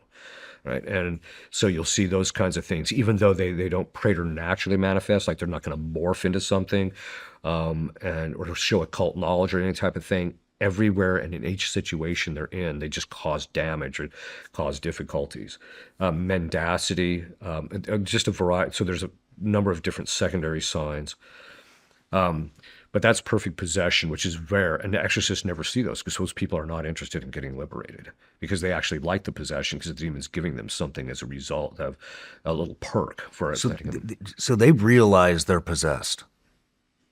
They Yes, because at a understand that they're. Yes, they know because at a certain point he reveals himself to him and says, if you give me possession or give me your soul or whatever the case is, then I will give you X in return for it. And then the person, by that time though, perfect possessions don't happen until the person has gotten to the point where they've given into the normal possession for some time. So that's perfect possession. Then there's partial possession. And that's where the demons only possess a part of the body, and they'll only manifest during part of the time. And so the demon's not necessarily in the driver's seat all the time. And so they go through periods of crisis and lucidity as well. And so those are the different kinds of possession. And possession is, you can have a number of different possessors in a case. Sometimes you get just one demon possessing. Sometimes you'll get legion. I've had a case where it was actually legion. I'm like, yeah, I can see it because this woman was a walking vacuum cleaner. It didn't matter who she was around. She picked up that person's diabolic baggage. But then it can also be, as I mentioned, they're all different kinds of possessors. It can be Satan, Lucifer, Beelzebub, Baal, the generals, which we talked about or mentioned. It can be just a number of different ones of them. And then also possession is by degree. And so you can have somebody who might be possessed by a fair number of demons, but you can get them out pretty quickly. Others might just be one or two possessors, but you have to grind on it for a long period of time. When we're talking about the occult and satanic rituals and worshiping, and are these people, are they possessed? Are they hoping to be possessed? They want to be possessed? Are they inviting demons into their soul, into their mind, into their body? Yeah. Okay. So there's varying degrees. Some of them are not actually. They're actually not possessed. They're just involved in it because the demons do reward them, like by obsession or by giving them pleasure in doing sadistic things, and so they're not necessarily possessed. Some of them are possessed, and that's why they're actually involved in it, and they know they're possessed. Some of them, as I mentioned too, there's like the family histories where it's in the family line. So the possession actually, the father will actually have children and then do a ritual to get the demon that's possessing him into the child, so that it passes from generation to generation. So they'll have generational possession that's been going on for literally hundreds of years in some cases. And so those people, they know they're possessed and they like it. So is that like generational trauma? Well, it's distinct from generational trauma in the sense that generational trauma is something that gets passed from generation to generation, but it's more of a psychological thing, even though demons can be involved in it. But you can have generational trauma without it being possession. But the possession can be the result of the trauma. So when you're saying a father does a ritual on his offspring to carry on the possession, right? What would that look like? Well, very often it's just some type of either like a black mass or some type of other satanic ritual that they actually have, because they have a variety of different ones that they do. Sometimes it just involves satanic ritual abuse of their own child. They'll abuse the child sexually or some other fashion. So you'll see that they'll do specific things to rituals that are somewhat designed for it. But it's usually some type of black mass or satanic ritual abuse that occurs. Did you say black mask? Black mass. Black mass. Black mass. And so if it's sexual in nature or something horrific like that, I would imagine that creates a hatred between the father and the son, or the father and the daughter. Yes, it does, Junior. Yeah. And so how would that get carried on? Do they teach them later in life, this is what you have to do to your kids? How does it get paid forward? Oh yeah, they do. Just as you would teach your kids about Christ and give them catechesis about this is how this is what we believe about Christ, this is how you behave. They do the same thing, except in relationship to their occult practices and Satan. So they do the same thing. Why would that person want to carry it forward though? Because of the fact that usually during that process, they'll teach them rituals which empower them in relationship to other people or other things, or especially with the boys, not so much with the girls. Very often, what will happen is that they'll teach the boys how to engage in satanic ritual abuse, which is sexual in nature, and the boys physically enjoy it, and so they'll have that motivation. So there can be natural motivations. Two, once the possession occurs, the demons will drive the person to want to know more about it. Okay. And then the last one, subjugation. So subjugation is when people make a pact with the devil, which, if I remember right, when Dana said, demons can't make a pact, technically speaking. A pact is a contract. In order to validly enter into a contract, you have to be able to have assurance that the other person, that both parties can fulfill the terms of the contract. Well, demons can't guarantee that they can actually give you the terms of the contract, because of the fact that even though we can do something sinful and that opens the door, only God, Christ, is the one who determines whether they can step across the threshold. And the way we know this is actually, again, going back to that where the demoniac has legion and they ask to go into the pigs. The demons know Christ, because Christ himself said, all authority has been given to me on heaven and earth, right? They know that they can't do anything without his permission. And that's why the demons approach him and say, let us go into the pigs. Because if they could do whatever they wanted, they would have just went into the pigs. They wouldn't even have asked him. But they didn't. They knew that he determines anything that they can do. Their spiritual warfare, the battle, the complexion of spiritual warfare is entirely determined by Christ. How much, who can possess somebody, the degree of the possession, what kinds of manifestations they can do, all those things, Christ completely determines. Even in relationship to ourselves, the types of temptations that we undergo and that type of thing, Christ is the one who determines what the temptation can be, the degree of the temptation, how long it's going to go on, etc. So they can't step across the threshold unless he gives them permission. It's the same. So in a pact with the devil, they know that they don't know if Christ is going to give them permission. Now, sometimes he does give them permission to fulfill the terms of the contract. Sometimes he doesn't. And so one case I had, the possessor was the noonday devil, which is mentioned in Psalm 91. So that you have this guy was possessing this particular person. And so at a certain point, I asked the guy, well, how did you, how do you think you became possessed? He said, oh, I made a pact with the devil. I said, well, what was promised you? And he said, money and fame. And I said, well, did you get it? No. I said, well, that's because they can't necessarily give it to you. Whereas other people have made pacts with the devil and have become famous and have become rich, etc. And so that subjugation, though, is when the person enters into a pact with the devil, and in order to end the subjugation, not the effects of the subjugation, but the subjugation itself, they just have to renounce the pact. But the effects can continue, because you can have people who renounce the pact, but then the effects of the pact continue. So the possession continues, or the diabolic influence in their family continue. This is the thing that we tend to see quite a bit in relationship to the Freemasonic curse. They'll move up the ranks of Freemasonry, but the effects, even after they leave Freemasonry and renounce it, the effects, unless they do it in a very structured way, which will break the effects, the children and very often the wife and stuff will start to still suffer those effects. This is the stuff that I really want to talk to you about. The voluntarily making a pact with the devil. These contracts. I mean, how does it happen? Where's the approach? Is it in your mind? Is it from somebody in the occult? How does this happen? The way it normally happens with most people is that they'll hear about it, that certain people gain fame and power as a result, or wealth as a result of being involved in the occult. And so if they make a pact with the devil, the demons can actually provide these particular things. And so they'll actually just, they might do a little bit of research on the internet or something like that, but they'll actually just, pronounce that I make a pact with the devil for X. In relationship to, X and I get Y. Okay. Now, that's kind of one of the lower level kinds of things. Sometimes the demons will suggest it to the person, once you make a pact with the devil, because they can tempt people in relationship to that. That's going from partial possession to full possession. There's always a pact that's made. So the demons are always going to be the ones that suggest that.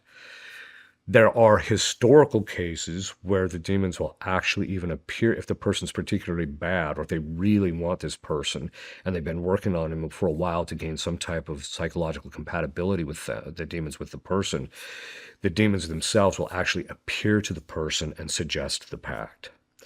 One case I actually dealt with, a woman basically made a pact with the devil, and he showed up to fulfill his side of the pact. There are also instances, very rare historically, where the demons will actually appear with a handwritten note in the person's own blood. And then, because they can sometimes extract a person's blood from them in a variety of different accidents and things like that, or they'll just tell the person, here, sign this with your own blood, and the person actually does it, and then the contract disappears. There's actually a ritual which is designed to force the demon to return the contract so that it can be destroyed. Because as long as the contract is in existence, the effects will continue. So these are conversations that could be inside of your head. These are conversations that could literally be right in front of you, That's right. and you're fully aware of what's happening. This isn't deception. This is No. you do X for Y. Why? Yeah.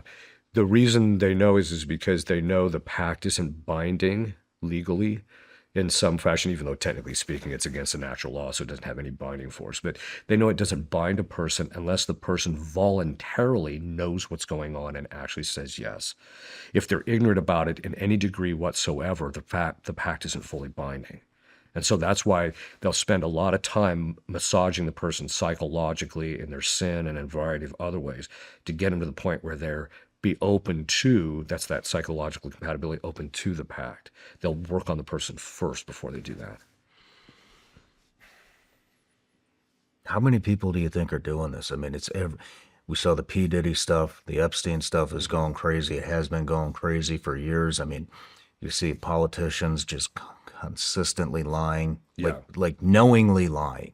Not, I couldn't accomplish that, and it's a straight up fucking lie. Yeah, I'm astounded, frankly, that they can just look straight in your eye and just tell you something that's completely false, and they don't bat an eye, nothing. And for all intents and purposes, you look like they look like they're convinced of it.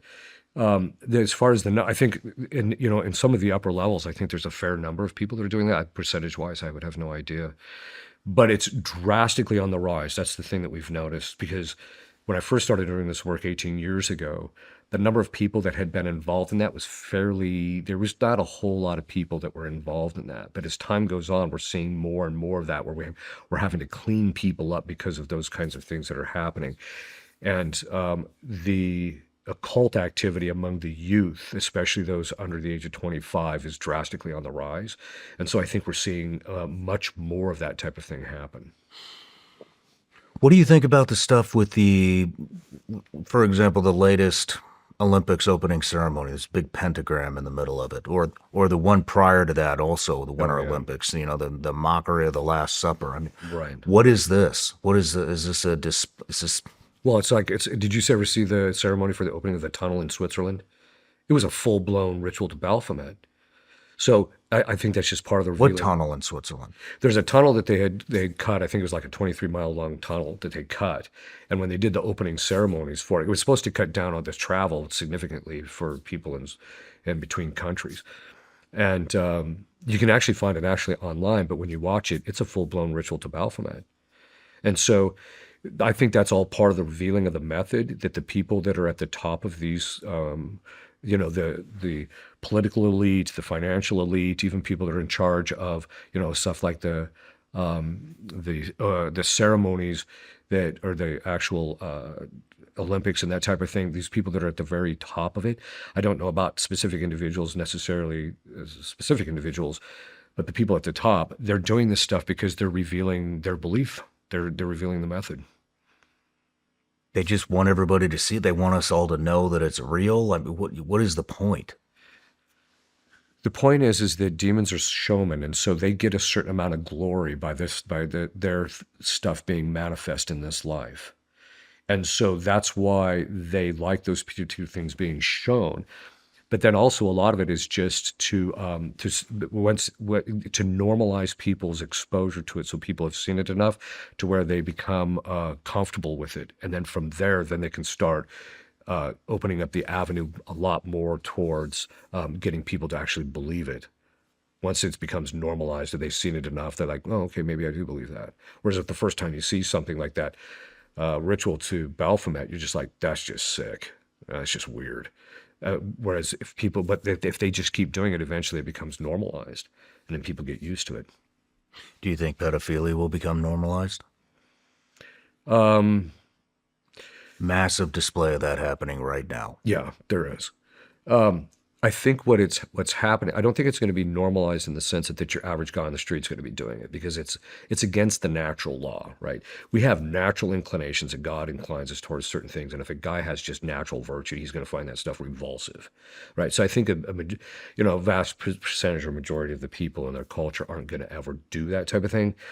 But I can see it getting to the point where, especially if they start the psychological approach, which is what they're trying to do now, they're trying to remove pedophilia from the DSM, so that because once it's removed from the DSM, then you can decriminalize it, and then you can go from there, which is actually what they did with homosexuality. And so they want to do that, and so eventually I could see it getting to the point where people just think, yeah, that's normal, that's what Joe does, or whatever the case is, rather than, I like this, but he likes that. I can see it becoming normalized in that fashion if they keep maintaining it.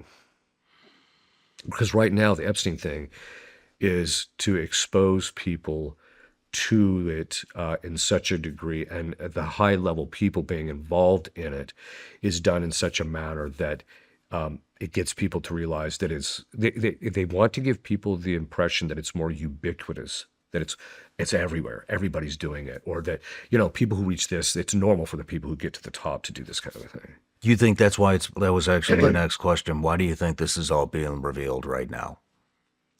I think part of it's the revealing of the method. I think part of it is Is it showmanship? showmanship. I think a lot of it's that. Is there any good coming from it being revealed? Yeah, I think what's the good that's coming from it is that a majority of the population, at least in this country, is starting to realize that, we have some sick people that are running things. So I think that's a good thing that people actually know, because this stuff has been around for a while. These people have been doing this for a while. Part of it is I think God is forcing it to the surface so that we see how evil of a people we've become. What do you think comes next? I think we're going to get a divine spanking. I think we're going to have some type of war, some type of thing that he's just going to, because it says right in Scripture, it says that the wages of sin is death. I just don't see how we're not going to get out of this situation without mass death. Well, let's take a quick break, and then Okay. when we come back, we'll get into some exorcisms. As a husband and a dad, I think a lot about responsibility. We train for the unexpected in so many areas of life, but a lot of people don't prepare financially for the one thing none of us can control. If something happens to me tomorrow, I want to know my family isn't scrambling. That peace of mind matters. Fabric by Gerber Life is term life insurance you can get done today. Made for busy parents like you, all online, on your schedule, right from your couch. You could be covered in under 10 minutes with no health exam required. If you've got kids, especially if you're young and healthy, the time to lock in low rates is now. And even if you have coverage through work, it might not be enough. And it usually doesn't follow you if you leave your job. Fabric has flexible, high-quality policies that fit your family and your budget, like $1 million in coverage for less than $1 a day. They've also partnered with Gerber Life, trusted by millions of families for over 50 years. Join the thousands of parents who trust Fabric to help protect their family. Apply today in just minutes at meetfabric.com/Sean. That's meetfabric.com/Sean, meetfabric.com/Sean. Policies issued by Western Southern Life Assurance Company, not available in certain states. Prices subject to underwriting and health questions. Want more from The Sean Ryan Show? Join our Patreon today for more clips and exclusive content. You'll get an exclusive look behind the scenes where you can watch the guests interact with the team and explore the studio before every episode. Plus, unlock bonus content like our extra intel segments where we ask our guests additional questions, our new SRS on-site specials, and access to an entire tactical training library you will not find anywhere else. And the best part? Patreon members can ask our guests questions directly. Your insights can help shape the show. Join us on Patreon now, support the mission, and become part of the Sean Ryan Show's story. All right, Father, I want to move into kind of what happens, what's the process like, what goes on inside the room when an exorcism's happening. Depending on what the stage of the case is. So if we were just starting out, that's one thing. But if you're talking about just your average, where we already know the person's possessed, the demon's manifested in the past, basically what will happen is it's a very structured approach. So in many cases, if the person who's possessed can tolerate it, we'll actually offer Mass so that the person can receive Holy Communion, which then weakens the demon significantly during the session. So then we'll say Mass. We also encourage the person beforehand to have gone to confession before they get to the session. So then at the session, we'll say Mass. And when the session begins, there's a series of prayers that we actually start before we start the formal ritual. And basically, the reason those are done is to provide everybody protection that's in the room. And it's also done to make sure that we clamp down on the demon from doing things that are just distractions or bad behavior. Because usually by the time you get a month or two in, you kind of know what their patterns are going to be and what they're likely to do. And this is also to keep people physically protected so the demons don't do anything physically to harm anybody. So we do a series of prayers, binding prayers, which bind the demon from being able to do certain things. And then we'll actually start the formal ritual. So the ritual it's a Latin ritual. It usually starts out with the Litany of the Saints. And that is also diagnostic, because a lot of times when the demons, during different phases of the possession, they'll react to different saints at different times, and usually you'll start finding out why you're reacting to this saint, and it's usually because it has something to do with the demon's particular sin, or the saint is going to be instrumental in interceding for this person that's possessed, etc., or the saint actually might be the nemesis of the particular demon that you're actually dealing with. So, for example, Saint Joan of Arc is the nemesis of Satan under the aspect of treason through ambition.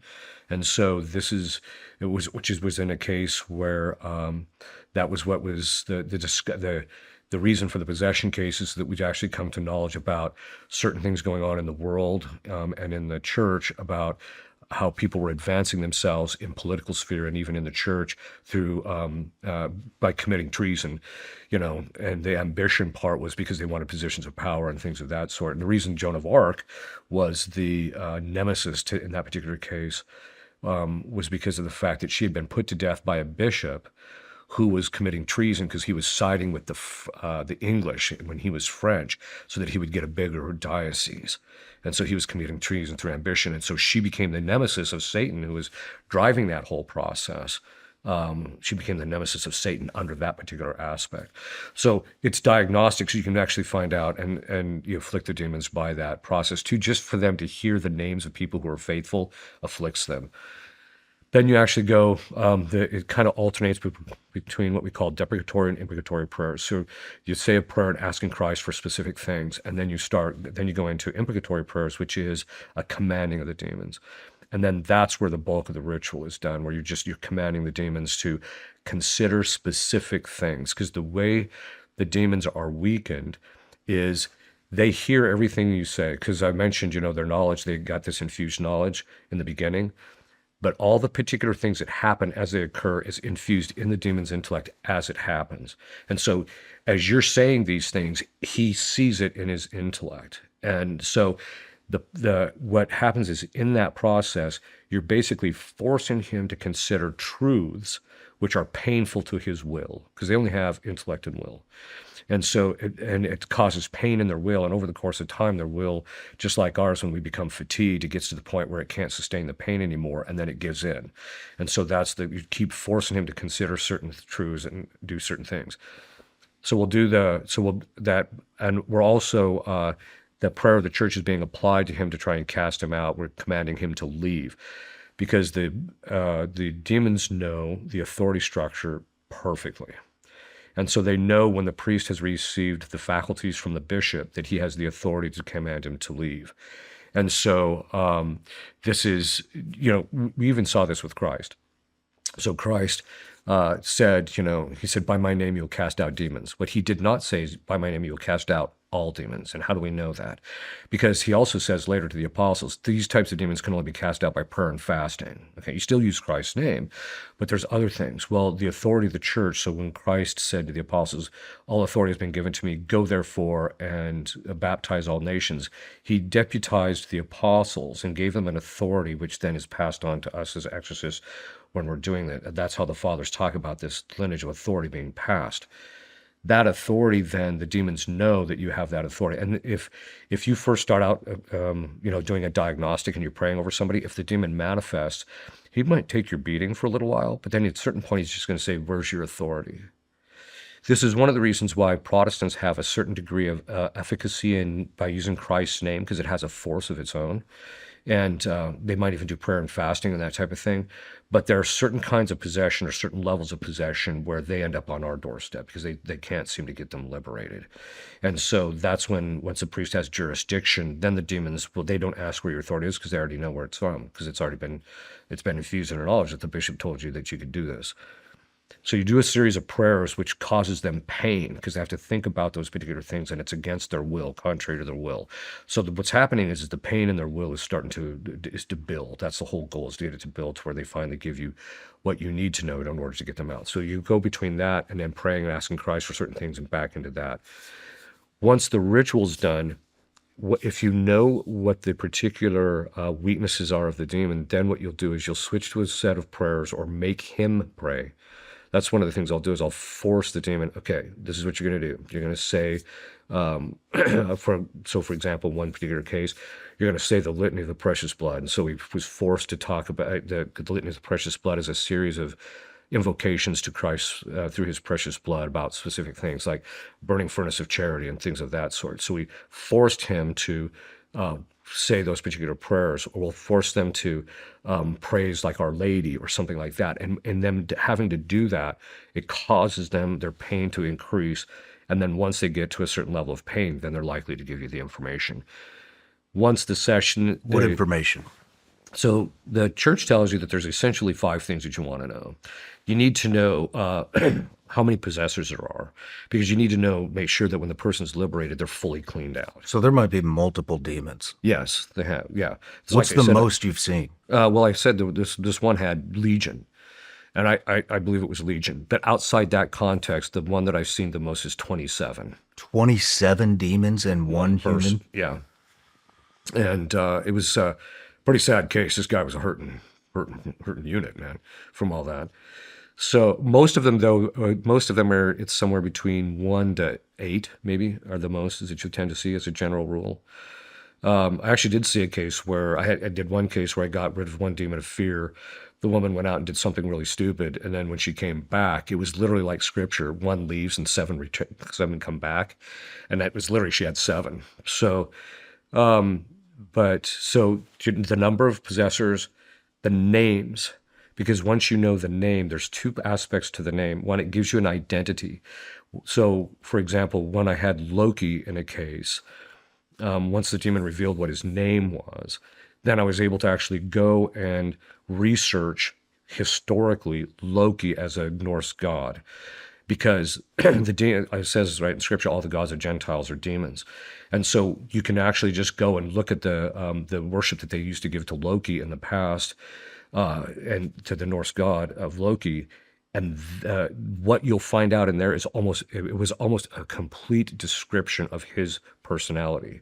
He's a god of mischief, and so he was just such a handle to get a hold of. But once you know the name, then you can do some research, or you can ask other exorcists, have you seen this guy? etc. The second thing is the name gives you a power over them. Now, demons will either reveal their name right off the bat if it's not going to help, if it's not going to be mean that much, or they'll hold out and hold out and hold out as long as they possibly can, because once you know their name, then it gives you a certain power over them.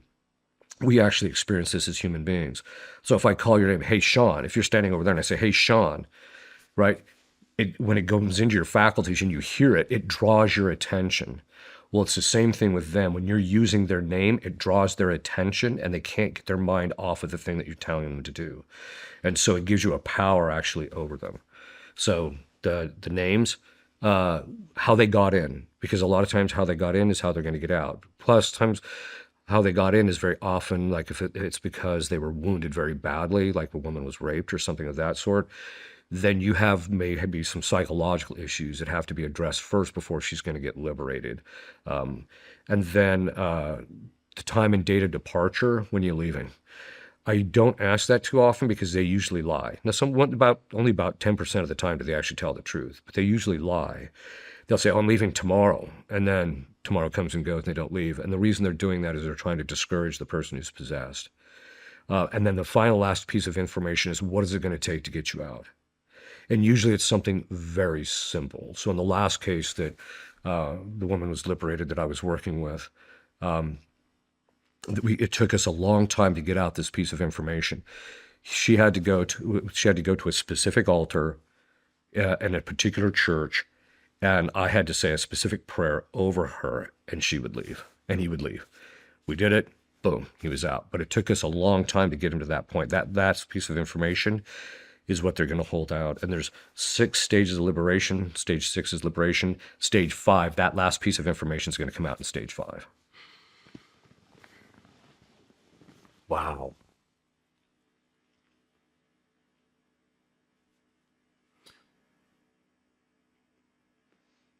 When you're talking about curses, does this play into this as well, curses? Can you ask who the curse came from? Yes. Well, they'll often reveal it. So if the person's possessed, you'll actually, if they're not possessed, the demons can't talk necessarily. Whereas if the person's possessed, you can beat him to the surface and force him to talk, and he'll talk. And then at that point, they'll, if the person was cursed, you have to break the curse, and that's going to be how you're going to liberate them. And so as a result, the demon's going to have to tell you at some point who cursed them and how it was done. And then there's usually specific things that you can do to invert those or break the curses. How many demons are there? Billions, literally. So when God created all the angels, he created the entire hierarchy of angels instantaneously all at once. And so starting from the seraphim, which is at the top, all the way down to just angels at the bottom. Of the class of the angels alone, there's one subset, which is the guardian angels. And every human being that has reached, that has basically been born or basically been conceived has had a guardian angel created specifically for that particular individual. So you're talking billions just in that one subclass. The number of angels that fell is from Book of Revelation, where Satan took a third of the stars and with his tail and swept them down. So that's, the fathers say that means that a third of the angels actually fell. Now, not a third get to possess or have much to do with us in this life. Most of the possessions that we see are from the top rank, which is the top 3 choirs, the thrones, the cherubim, and the seraphim. So, it'd be Satan, Lucifer, and Beelzebub, but then would also be Baal, Asmodeus, Leviathan, Lilith, Baphomet, and then also Moloch. Those are the ones in the middle. There's also other ones like Abaddon, who are kind of in the middle. You don't see too many in the middle tier very often. And then you'll see a lot of the lower grunt guys at the bottom, whose job is to just kind of do the bidding of the guys at the top. And so those are where you see most of the possessed and demons coming from. And so when they name themselves, is this all recorded? When you're talking about billions of demons and you get one to name itself during an exorcism, you go do some research. I mean, how many times has it been where it wasn't recorded? Most of it. Actually, Most of it. yeah, because historically, to be an exorcist was done by mentorship. So what would happen is if you were chosen to be an exorcist, you would go and study under some guy for like a year to 2 years, and then he would teach you all these things, that we're talking about. And so you would learn those things, and you'd learn the names of demons, and you'd see them in session and get a sense for them before you started out on your own. But because of the number of exorcists collapsed in the church, and then now they're just trying to get it back up off the ground. We teach classes, actually. My community and I, we actually teach classes, and then there's also a place in Mundelein that teaches courses on this particular topic. And so, but then we encourage people to come and sit on session, because it's one thing for me to tell you that, oh yeah, people change shape during session, and it's another thing to actually see it and see what you're actually looking at. So, because anytime demons preternaturally manifest, there's a real revelation, something about the demon. It's called the cause is always some way in the effect. It's a philosophical principle. The cause is always some way in the effect. And so they're revealing it. So when they do those types of things, those things don't, the only thing I'm really interested in is, what am I seeing? What can I learn from what is going on in this guy? Because that information is going to tell me something about him. And it's going to be helpful for me to get him out. Before we move into shape shifting and that kind of stuff, I'm just curious. So would that be your responsibility to record a new name with a new personality? So we don't necessarily record it, but we are actually in the process of building a database, so that exorcists would have access to the database, because some of the common ones like Satan, Lucifer, and those things, or even some of the more common ones like Abaddon, who's the demon of destruction, you'll get you can find out a fair amount of information about these guys. We'll put those in the database, but there's a lot of ones that are less known, and so exorcists come across them.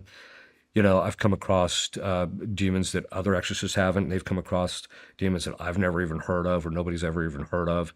And it seems authentic, etc. So we want to get a database so that going forward, exorcists, if they come across somebody, they don't have to spend all the time doing the research. They can just quickly go take a look at the database and get a sense of, this is what the guy's weaknesses are. This is what he got out in these these cases. This is what got him out. This is his history. Because like the god of Isis or Osiris, those are Egyptian gods, but those are also demons. So if you know what those are, then you can actually, don't have to go and read a bunch of Egyptian in order to know what these guys are.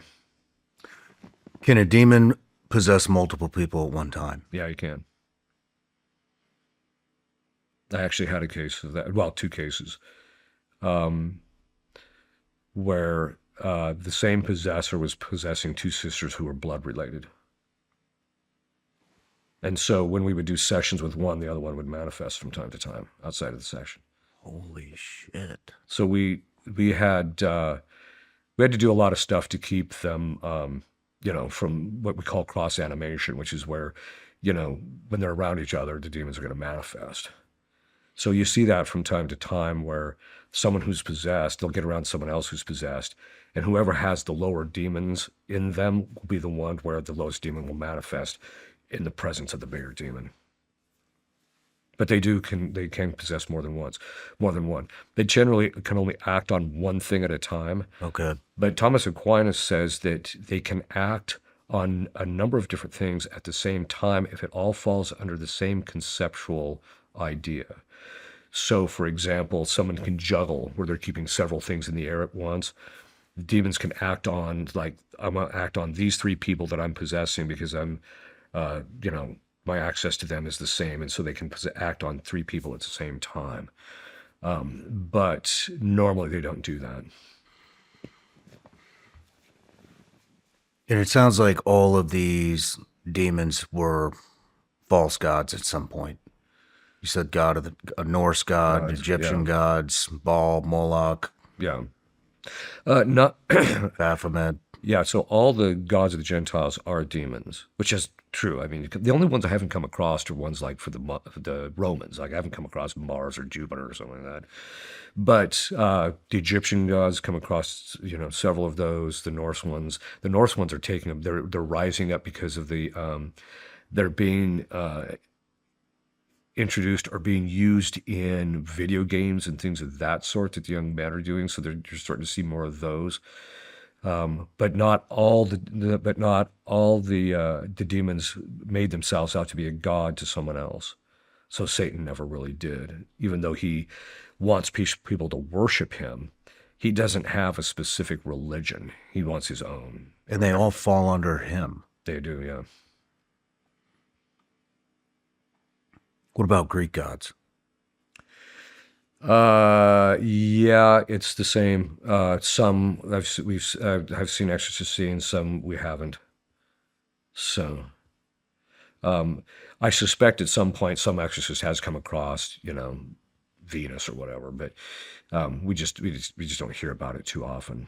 And so when we get into, or I mean, looking back through time, when we're talking about Norse gods, Baal, Moloch, Greek god, any gods that, throughout history, does that mean that those gods were introduced by a demon?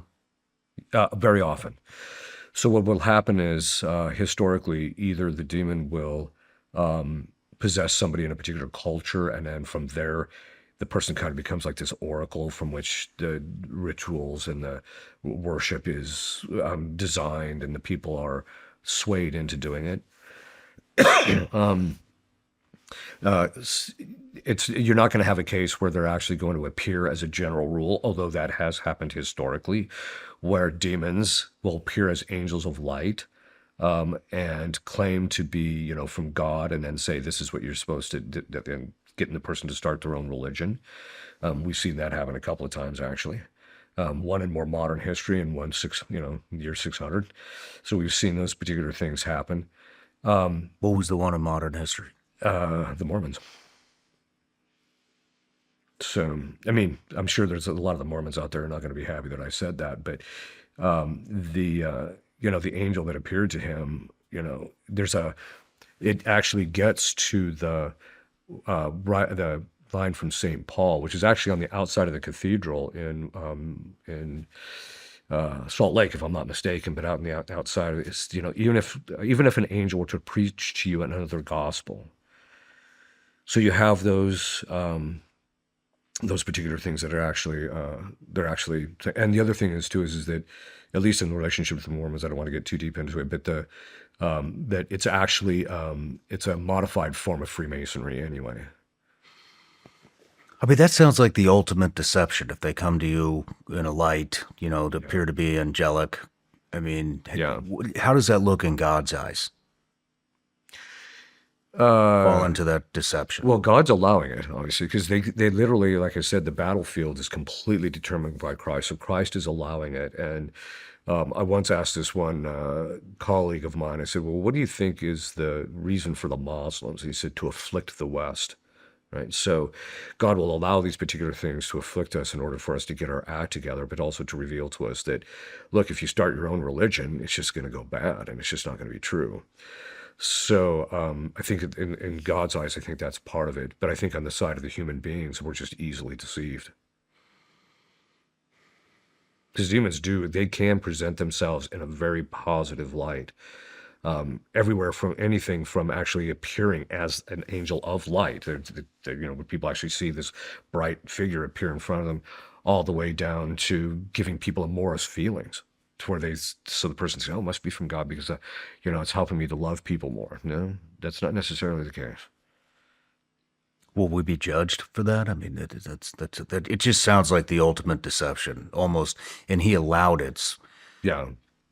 So can we be blamed? If we're that, earlier you had mentioned, we're stupid. We are stupid. We are stupid. On the other hand, we're not that stupid. So, what degree of deception, ultimately God would be able to judge the particular individual soul. So it might be possible that someone started their own religion not knowing that they were completely deceived. But my experience in reading about these people's history is there's often points that after they've had these experiences that it becomes clear to them, or they start having the thoughts, maybe I'm possessed, or maybe this isn't from God. And so they don't take the necessary steps to properly discern it. The other thing is it's kind of that line in Scripture, I was duped and I let myself be duped. People the demons appeal to people's pride of God has chosen you to start this religion. And so that's one of the signs that you always see in the people who start the religion. It's always a pride element. So they let themselves be deceived. And then it continues because of pride. Yeah, that's right. Well, and then, yeah, and plus they get all the attention, fanfare, etc. Which plays under the pride. Yeah. What are some of the things you've seen during an exorcism? Levitation, you had mentioned shape-shifting. Yeah. If you've seen it on Hollywood, I've seen it. But it's only in about 7% of the cases are you going to see things that are really out there. Most of the cases, the thing that you're going to see the most of is morphing. That's our technical name for it. You're mentioning shape shifting. We call it morphing, which is basically where the person changes form or shape. And that's about, in the cases that you have, that's about 80 to 90% of what you're going to see, where the person will actually change shape. And so they'll, for example, the women will change, all of a sudden their facial structure changes and it looks like a man. So, Like a skinwalker. yeah, exactly. And so there's also certain kind of complexion changes, but the morphing can be everything from just all of a sudden that women kind of look like a man, all the way down to they'll change into the shape of animals. Have you personally seen this? Most of the ones that I've been knowledgeable about is what exorcists who trained me have seen, or in the cases that they've seen. So I did assist a priest in a case where anytime the priest would put his stole on the back of the person's head, the front of the person's face would just go whoo, and change into the shape of a wolf. The guys would just come out. If he'd take it back off, it'd go back. And so, things of that. Usually, like I said, if you're seeing the change of shape, it's telling you something about them. And that's why, when it comes to a lot of this stuff, they tend to be showmen. And so a lot of it's just parlor tricks. You have to know when you're just being played with and just ignore it. Which is with levitation, I just don't tolerate it. I've seen it. And, How many times have you seen it? personally, I've only seen it twice, but that's only because I tend to see other things like extreme forms of occult knowledge where people know stuff that there's no way this person could ever know this. Exorcists, well, so like if you go to Italy, there's one exorcist, he sees levitation almost all the time. Other exorcists who have done it as long as I have never even seen it. So it changes depending based upon the particular exorcist. He'll tend to see more things other than once. Seen a lot of morphing, that type of thing. But the one I tend to see the most is occult knowledge or language, speaking languages that there's no way. In fact, I kind of laughed because when they put out the movie Nefarious, they were doing interviews afterwards and they said, "Oh yeah, we consulted Father Ripperger." And I'm like, I don't remember talking to these guys. So I contacted my, they seemed straightforward enough, and the movie was actually pretty decent as far as it goes. And I'm like, so I asked my assistant, do we have any interaction with these guys? No, we got none. Well, then later they said, oh no, we just listened to all these videos, right? But in there they got something wrong though, because there was an actual case where this guy that was possessed started speaking a form of Phoenician that had been defunct for 3,500 years. We didn't even know what he was speaking. We had to write it down phonetically, and then somebody who studies languages took a look at it and said, we think that's how this particular form of Phoenician was spoken. This kid didn't even finish high school. So you'll see, so they'll see different things, but yeah, I've seen levitation twice. Like I said, What are you thinking when you see levitation? I get annoyed by it, frankly. That's it? You just get annoyed? Yeah, because of the fact that usually they're doing it like the case that I had, one of them was Ball. He likes levitating. So I just don't tolerate it because he's trying to distract you and get you focusing on, well, that's kind of weird. Never seen that before. That's what he's trying to get you to do when you should be focusing on other things and just hammering him. And it's just his way to try and gain control over the particular sessions. So that's why I just don't tolerate it. That's why in the beginning I said those set of prayers we say before we start the formal rite to clamp down on any of that type of thing from happening. Do you ever worry that you'll be the one that's deceived? Well, you get deceived from time to time as an exorcist anyway, because you'll ask them not necessarily about the broader picture, like in theology or things like that, but they're going to deceive you about the particulars of the case. They'll say things like, "Oh, well, the way you're going to get me out of here is you have to say this prayer, over her 3 times or something like that." And then so you're like, all right, that could be the case. So then you say it 3 times and then nothing happens. And then they'll laugh at you, and you just work on your humility, knowing that that's going to happen, and Christ lets it happen for the sake of your own sanctification and for your own recognition that ultimately they only have to tell you what they tell you when he tells them they have to tell you. And so even though you're commanding them, and sometimes they'll give you information because Christ tells them, okay, you can tell them this stuff, but you can't talk about this stuff yet, or what have you. And so there's times when you're hammering them for weeks on end, and they say, "I'll tell you, I can't. He won't let me tell you." Now sometimes they're lying even about that, but usually you can kind of tell. Because the way that when they're telling you the truth about something when they're under duress is they'll give you a flat panned answer, like, "No, it's this." Whereas they're bad liars, so when they're lying to you, it's like listening to a 16-year-old girl who got caught being outside the house by her father. Like, "What are you doing outside?" No, it wasn't this, that kind of a thing. So they're bad. They're really bad liars as a general, and the stuff that they propose is just silly. But the other thing is it's coherent.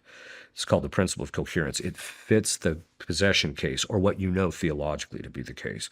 And so, that this particular, so for one case, the demons kept saying she has to go to Lourdes. She has to go to Lourdes. Well, God had been giving her grace to want to go to Lourdes and go into the waters. And so she went to Lourdes, went into the waters, and came out, and then was partially liberated. So there's a lot of times you can kind of ferret out, but you do get deceived. It's just part of the humiliation. The other thing is they'll make a fool of you. They have from time to time, because they know we're just not that bright compared to them. And they also have, they know the structure and the dynamics of the spiritual realities that we're dealing with, which we don't necessarily know them. And so they know we don't know them. But that's why, as an exorcist, you have to stay in your lane. You have to stay. There's a set of principles and ways in which you proceed, and you just stay there, and eventually you'll get him out. Just don't go outside that, because they'll try and entice you outside those lanes. What are some of the other things that you've seen? I mean, have you seen somebody that can turn their head 360 degrees, the spider walk? Yeah, I've seen, I haven't seen the 360 degree head turning, but I have seen, like where the fingers just are like completely turned back on the thing, or they'll be like this instead of, like this. So you'll see things that you actually see like, and that's actually part of the morphing, in relationship to the thing. Like I said, the thing I tend to see the most is the demons manifesting in their characteristics in a full-blown manner. So once the demons get to a certain point where the threshold, their pain is such, they can't hide from you, they're in the manifestation, because they're controlling the manifestation and they're controlling what you see. But when they reach a certain level, they start breaking down. And so, it's just seeing full-blown manifestations where they, for example, with Beelzebub, he would always, he looks the same in every case I've ever had him in, where the jaw extends out, the eyes narrow, and then, or the eyes become bloodshot and they narrow, and the top of the head narrows. And the complexion becomes, it looks like someone who's had super bad acne. So you get that kind of complexion change, color changes. I've seen a lot of color changes that you see in people. Saw a woman, she was possessed by a demon who responded to the title Vitae Raptor, which is robber of life. So the first time we got him to manifest, it was in front of the Blessed Sacrament. It's a ritual that's done in front of the Blessed Sacrament. When he finally manifested, literally her face just like caved in, and she literally turned completely jet black like a corpse. And so I'm like, well, there he is. So you'll see things like that. Do any of these demons intimidate you? Any specific ones? No. Part of the reason is because I know that if I stay in my lane, and as long as I'm doing what Christ is asking me to do, and I stay under his protection, that I'm going to be safe. Doesn't mean that I'm not going to get beat around a little bit. You're stepping into a boxing ring, so you're going to get beat around a little bit. That I get. But if you stay in your lane, you're going to be able to handle it, and God's going to give you the grace and able to use it. When demons attack me again, they always say, with a boxer, you can watch all the films you like about the boxer, but it's not until you're in the ring with him that you actually get a sense of what he's really like in the ring. And it's the same thing with them. It's when you're in the boxing ring, anytime they attack you, the cause is always some way in the effect. So they actually reveal something about you. So one time I was attacked by this one demon of fear that was possessing this one woman, and it actually gave me a sense of the species, or the nature of the fear, the quality of it, the degree of it. It gave me a sense of it. And so when we went into the next session, I was able to bind that and hammer it, and then start doing what I call the pinata game. Okay, I've hit the thing. Now you just go around it and you just keep whacking it until you find out from different angles what more information you can get out of that particular thing. And so one demon even one time said to me, he said, I'm not talking to you anymore. So I commanded him in the name of Jesus Christ, I command you to tell me why. He says, every time I say something, you use it against me. I almost said to him, well, what do you think this is? So that's the thing. So when they attack you, they don't really intimidate you. I've only been scared twice in a session. One is the first time I did it, and it wasn't about the demon. It was like, I hope I don't do something stupid. But then the only other time was in a case that I worked on where the demon just would not obey what I was telling him to do. So I just mentally said to God the Father, I said, punish him in a way he's never been punished before. And all of a sudden, the woman who's possessed just goes down on her knees, completely manifests into literally looks exactly like this demon. And all of a sudden, he just screams out this horrific scream, painful scream. But it wasn't loud, not much louder than you and I were talking, but it was the type of sound that Hollywood could not recreate. It was the type of sound where it literally reverberated throughout the entire church. We were actually in the basement.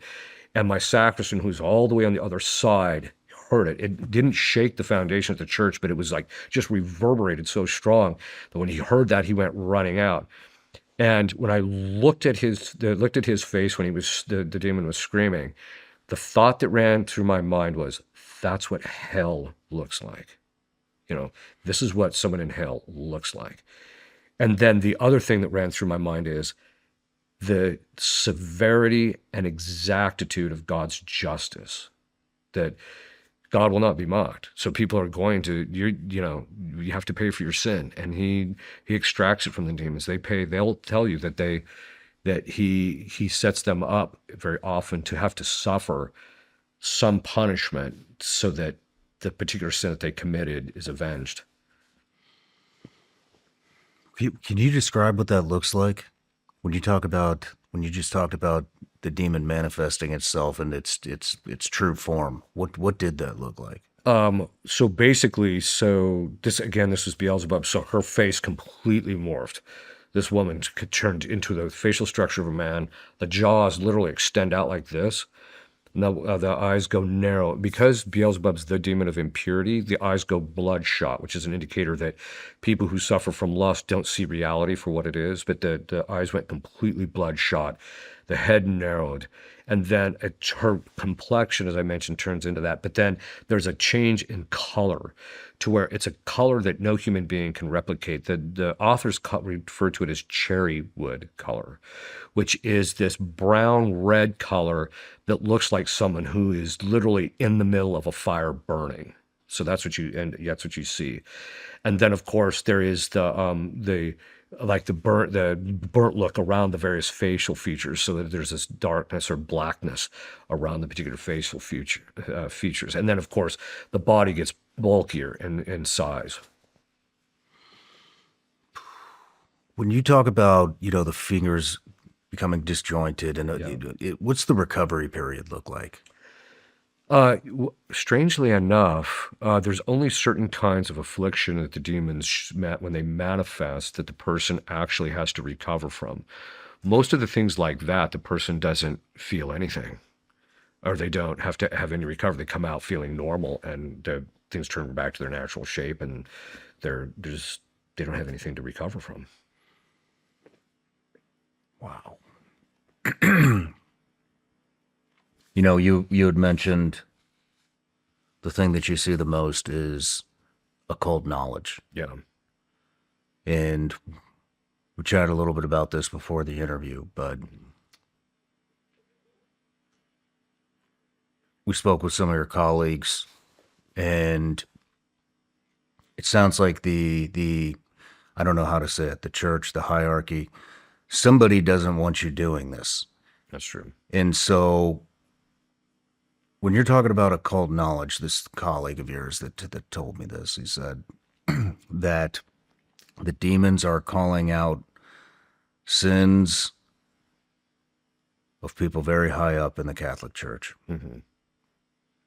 And they don't want those sins to get out. Yeah. And it sounds like they want you gone. Why is that? Is that the occult knowledge that you're speaking of? It's part of it. So in the ritual, there's what they call chapter 1, which is it's a set of rubrics, how to proceed and what's going to happen in the context of a session. And one of them is that the demons will reveal crimes that have occurred. And so in the cases that I have been in, they have not revealed much about the people in the civil authorities, their crimes, so much as they have about the very specific rituals and crimes that people in the hierarchy have committed. And so they've talked about very specific details, given specific details. And it's not just me. Other exorcists are also, they get bits and pieces of this stuff. They don't necessarily have the same full understanding that I have, because the demons have revealed, pretty much the full complexion of what's going on in the church. And it's the fact that the authority structure has been spiritually compromised by some of these people that are in it that are not, they're obviously involved in things that they shouldn't be involved in.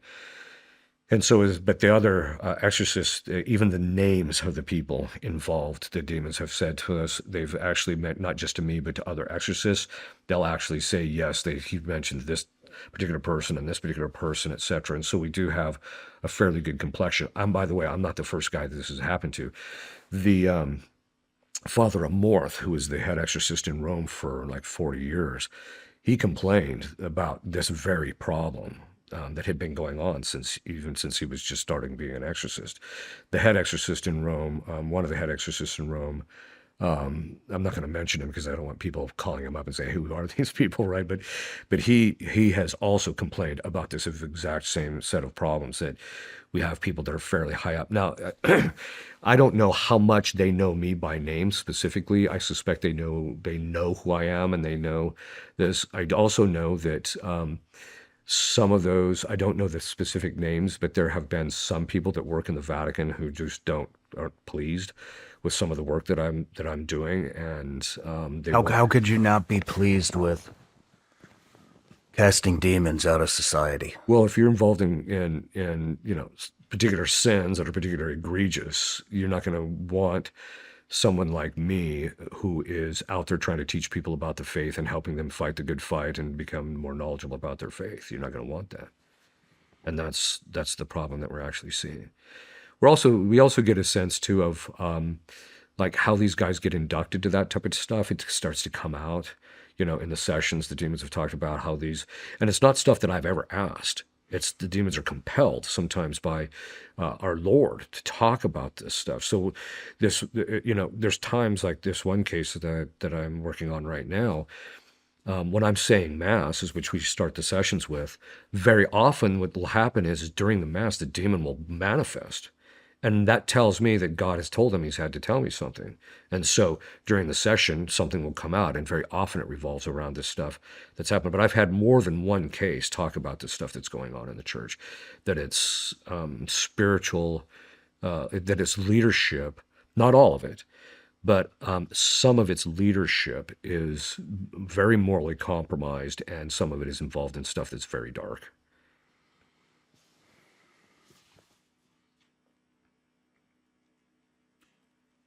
This kind of goes along with what I was talking about earlier. How do you know you're not going to be deceived? Yeah. Because if people way up have Yeah. been deceived, or maybe they haven't been deceived, maybe they just switch teams. Right. Yeah. What do you think? I think it's both. I think sometimes it's both. There is a book that was just recently put out by a woman who ended up getting inducted into being a victim of satanic ritual abuse through deception. I think that some of these guys can also get, but there's, like I said, there comes a certain point where it gets revealed what's going on. And so these guys have to either cut bait or they're going to sign off on it, one of the two. But a lot of these guys went into the priesthood already on the other team. And so they went in specifically to gain the empowerment which comes through being a priest and then be able to use that power against those of us in the church. Wow. And the world, too, for that matter. Because one of the things that most people don't seem to realize, and this is something that you find out when you're an exorcist for 1 or 2 years, this becomes absolutely clear that the problems that we're seeing generally in the world is actually the result of the collapse of the authority structure, or actually the collapse of the spiritual state of the people of the members of the Catholic Church. Historically, the theologians always said that all grace comes into the world by means of the Catholic Church. It doesn't mean that only Catholics get grace. Obviously, Protestants get grace to believe in Christ and things of that sort and to lead good moral lives. That's not the issue. The issue is that the Church had always said that the Catholic Church is the mystical body of Christ, and as a result, Christ is through whom all grace flows. And so as a result, it flows through the Catholic Church, so that when the Catholic Church starts to collapse interiorly with its morality and its spiritual lives and among its members, you're going to see a concomitant, and there's usually a 10 to 20 year lag time where you're going to see a collapse in the civil authorities and the civil things actually going on. In fact, I actually did a conference once where I talk about that. You can actually track it. The specific problems we're seeing here is because there was a concomitant. So, for example, we're talking a lot about pedophilia and things like that now. That's because the Satanists, the Freemasons, the communists got into the Catholic Church during the 30s, 40s, and 50s, and they were engaging in this stuff, pedophilia. And so the pedophilia problems really, or they had moral problems, so that by the time you get to the 50s and 60s, that's when the clergy are engaging in this stuff because they had infiltrated the church and caused this problem. That meant that because that particular grace of holding strong in that particular area in the moral and spiritual life failed in relationship with the Catholic Church, the normal graces that would flow through the church for that not to happen in the world was absent. And then you have that period where then it ends up happening, then you start seeing it. So there's actually a correspondence. The same thing with homosexuality. You see this huge uptick, and because the communists and the Freemasons were allowing the homosexuals into the seminary. In fact, in 1960, there was a document called Institutio Religiosorum, which was sent out by the Vatican to all the heads of religious congregations. And in that document, it says, there's 3 things. Stop ordaining the homosexuals. This is 1960. Stop ordaining the pedophiles, and stop ordaining the men who aren't chaste. This is in 1960, which tells you that the 50s was a particular problem with its infiltration. And then once they got into positions of authority, they allowed men who had these problems to stay in. Well, so then you have this collapse among the morals in the 6th commandment among the clergy in the 50s. That's why you see this concomitant problem in the 60s where you have the free love movement. You also see with the homosexuality, you see the same problem. There's a concomitant problem now with homosexuality that starts in the 70s and flourishes in the 80s, and then now we've got just a massive problem with it. And it's because of the fact that the graces aren't coming into the world in the manner that they're supposed to be. How high up in the church does this go? Not at the very, very top, but close to the very, very top. And so I have another question. When we were talking about the demon knows that you have authority because a bishop granted you that authority to conduct an exorcism, correct? So what if the bishop was an occult member? Is that authority the same? Yes, because it's by virtue of his office as a bishop. However, they're never going to give you those faculties. Okay. One that's involved in that. And we have a general idea of who's, at least among the upper levels, who's involved in it. But it's not going to, but the guys at the lower levels, even if he's not a good bishop, the demons know. Okay, he's got the authority, so we'll observe it. But so that his moral status doesn't compromise the actual authority. Do you feel a sense of duty to try to fix that or expose it, or what do you feel? Do you feel any responsibility to act on that? What I feel the responsibility to is to protect, is to defend my own foxhole. When you're being overrun, you don't be worrying about what's happening in that guy's foxhole. You just make sure yours doesn't get overrun. And so, and by that I mean in the sense that I feel my duty is to continue processing the cases. If God wants to continue to reveal this stuff to me for whatever reason, then so be it. It does. We're actually praying for the amelioration of this situation. There's other people who are knowledgeable about it, and so we're praying. There's only just like 4 or 5 people that actually, other than exorcists, who actually know who these guys are. They're involved. So I don't feel the obligation to correct that problem. In fact, my own particular attitude is, both in civil government and in the church's government, that it's beyond human correction. My job is just to do my part to the degree that I can, and just don't try and bite off more than I can chew. Do you have some sort of an alliance With other exorcists? Well, there is the people within International the church? Association of Exorcists, but ironically, even though I've been doing, at first they wouldn't let me be a member because I was an American. At that time, they were only Italians, right? And I mean, I get it, And then once they open it up, by this time, I'm just like, well, I'm already established. I've been doing exorcisms for 13, 14 years. I don't need it now anyway. But I have a lot of friends. We have a network of a sort where there's a lot of guys we talk to. And we keep track of the exorcists around the country, because even though our society takes caseload from around the world, and a large part of it from the United States, we still keep in contact with exorcists in other areas, because when people approach us, if they were to ask us for, someone, say in Nashville, we would say, well, here, talk to this priest, one of the guys you've interviewed, just talk to him. You don't need to come see us. So we know we're aware of them, and we talk with them from time to time. You had mentioned earlier about taking a beating, Yeah. getting attacked. What is that? What has happened to you? It happens on different levels. So what they'll do is, that description I gave of diabolic obsession, they'll just attack you out of the blue. And so one of the demons I was dealing with a couple of years ago was a demon of anger. And so what he would do is he would put the perspective on just jade your perceptions of other people, that they weren't doing their job, they weren't supposed to be doing what they were supposed to be doing, that people were failing in and that was his angle of attack on me. So he was trying to get me to see the other, because I'm the superior of our community, to see that this guy wasn't doing this guy wasn't doing that, and you'd find out the reality was he was actually doing it. So I realized, and because I know that was the angle that he was using on this particular person who was possessed, I realized, okay, I'm just being messed with. And so you'll go through periods where you have to fight the anger, you have to fight the perceptions. The part of it is that you have to then start resorting to extra prayer. Even though I pray 3 to 4 hours a day, you have to start, okay, I've got to take on this particular kind of prayer to combat this particular set of problems. So they'll attack us interiorly.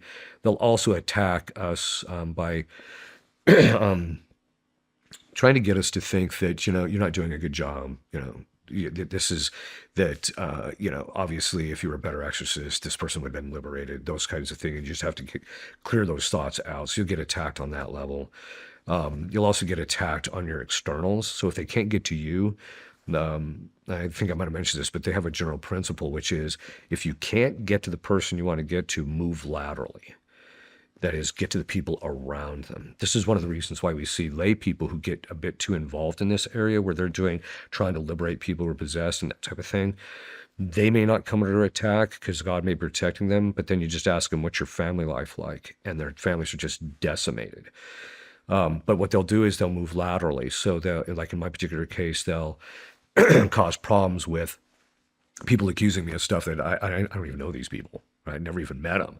There's no way that this could even be true, right? So they'll do stuff like that. But then the chancery has to do their due diligence and make sure they do an investigation in relationship to it. Excuse me. So they'll attack my externals. And usually that comes in the form of messing with projects I'm working on, trying to block it. So once they try and block a project, I don't know if you've ever had this, where you're working on something that should take 5 minutes. 3 hours later, you're still messing with this thing that should have taken 5 minutes. So this happens to me a fair amount. And so what I would do, what I found out is the most effective thing is they're trying to get a hook into me to put my attachment to wanting to get it done. And so I'm just like, I walk away from it. So once it's 5-10 minutes, it's not getting anywhere. I'm like, okay, I see what's happening. I'll just walk off. Next day I come back, boom, 5 minutes later it's done. Okay. So they'll mess with stuff like that. Again, I have a good relationship with my chancery and the diocese, but they're trying to chisel away at that, I think, to some degree, just by accusations or things that are just silly. What weapons do you take with you? What do you Spiritual walk weapons. into an exorcism with? I thought you were asking me what I like to carry. What do you like to carry? I have a SIG 9mm. Nice. Yeah, I'm a fan of SIG. My other fan is I'm a fan of Walther too, and I like Walthers. But anyways, getting back to the weapons, the primary weapon that we carry with us is that the community I'm in, we're semi-contemplative, so we pray 3 to 4 hours a day, and all the prayers are fashioned specifically to deal with all the different kinds of diabolic attacks, which we mentioned in the beginning, those 7. So we pray specific prayers to deal with those specific things. Things like meditation for the obsession. In fact, if you're meditating pretty consistently, the demons usually don't try that angle with you. But then the other weapons is we say the rosary every day, which is a phenomenally powerful weapon. Padre Pio used to refer to it as a weapon. The other thing is that we the actual cassock I'm wearing is blessed by a bishop for my protection. And then when we're going into session, there's sometimes relics of specific saints. There's a place where St. Michael appeared 5 times in Gargano, Italy. It's a cave. It's an astounding place. I was just there about a year ago. And when you walk into it, there's a kind of like a gravitas, but a quiet and a peace to it that you just don't get anywhere else. So we have stones from there, which the demons react to and that type of thing. So we carry stuff like that, relics. But the other weapons are just the Catholic sacramentals, holy water, exorcised oil, which is particularly effective. We have people burn candles because the candles are blessed so that it literally drives demons of the air out, which are mentioned in Scripture several times in Scripture. So it drives the demons out of the air and that type of thing. So just a number of different things.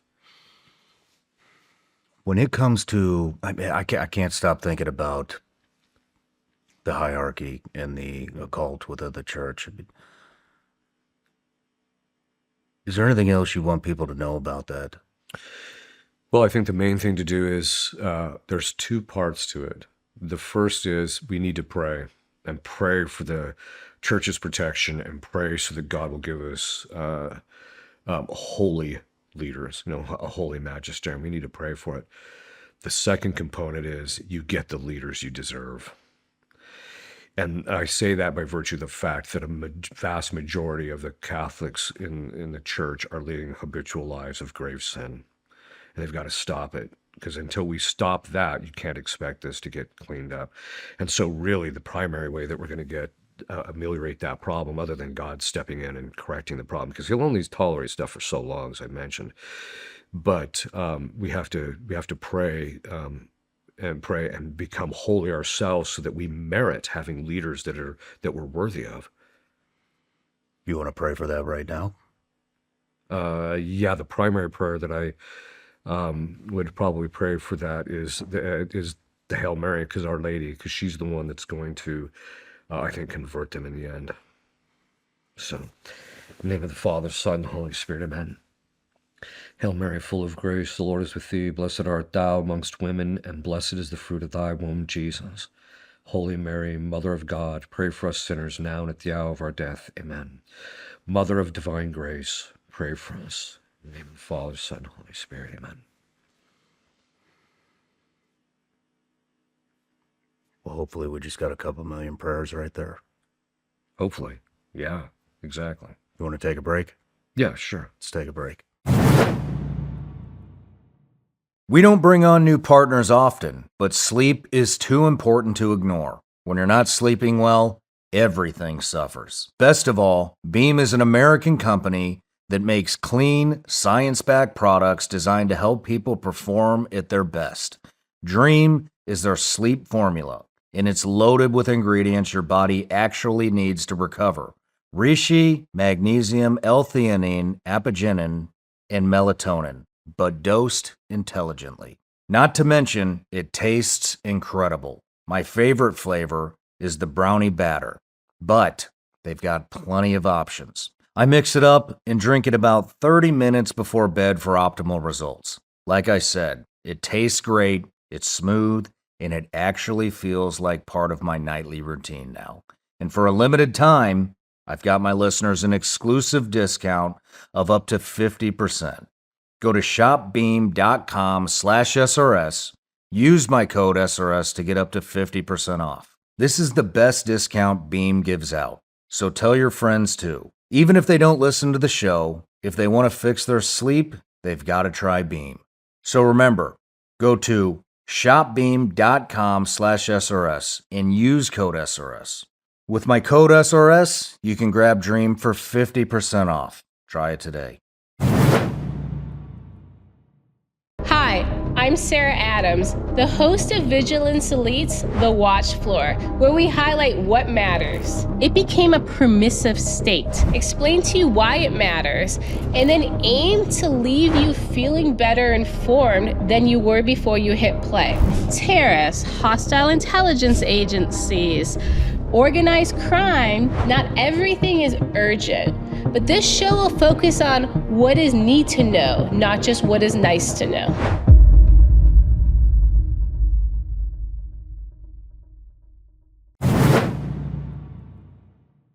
All right, Father, we're back from the break, and I want to get into the demonic hierarchy and spiritual intel and how that all works. In even some of the laws. Like, I've always heard that spiritual warfare, there's a lot of laws involved, and I don't understand that. You were kind of bringing it up earlier that Christ or God allows all of this to happen. Right. But it sounds like there's a very specific set of laws. Yeah, there's a very distinctive structure that the spiritual warfare has, and that structure is based on certain things. I mean, obviously, the demons can't do anything that Christ doesn't permit.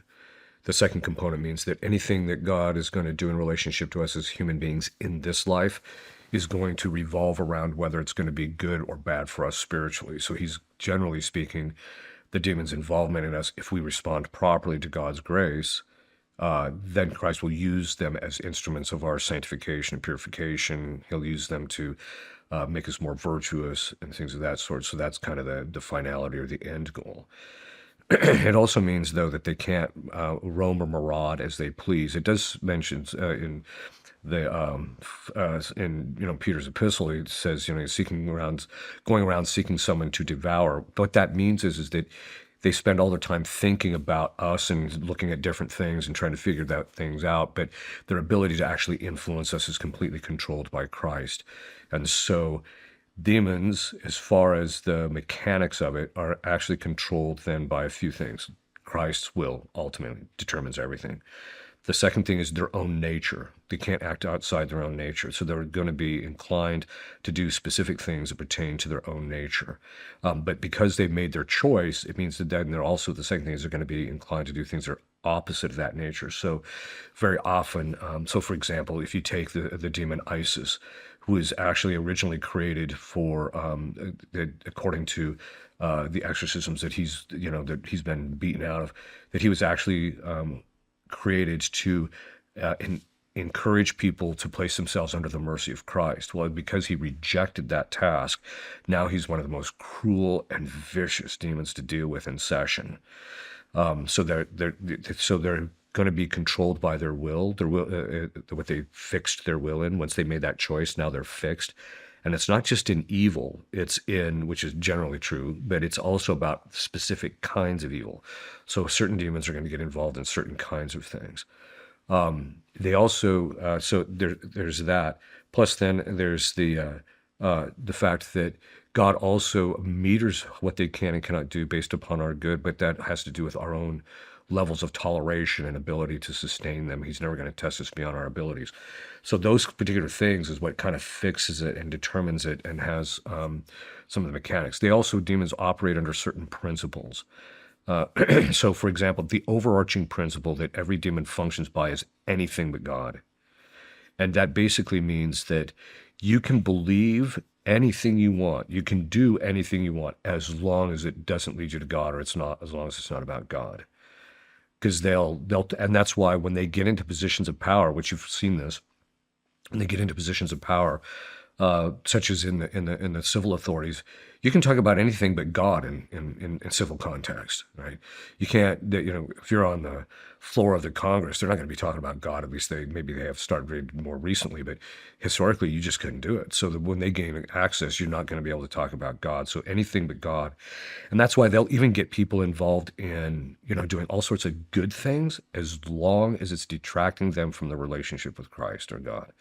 And so that's what they'll focus on. They also have another principle, anything but moderation.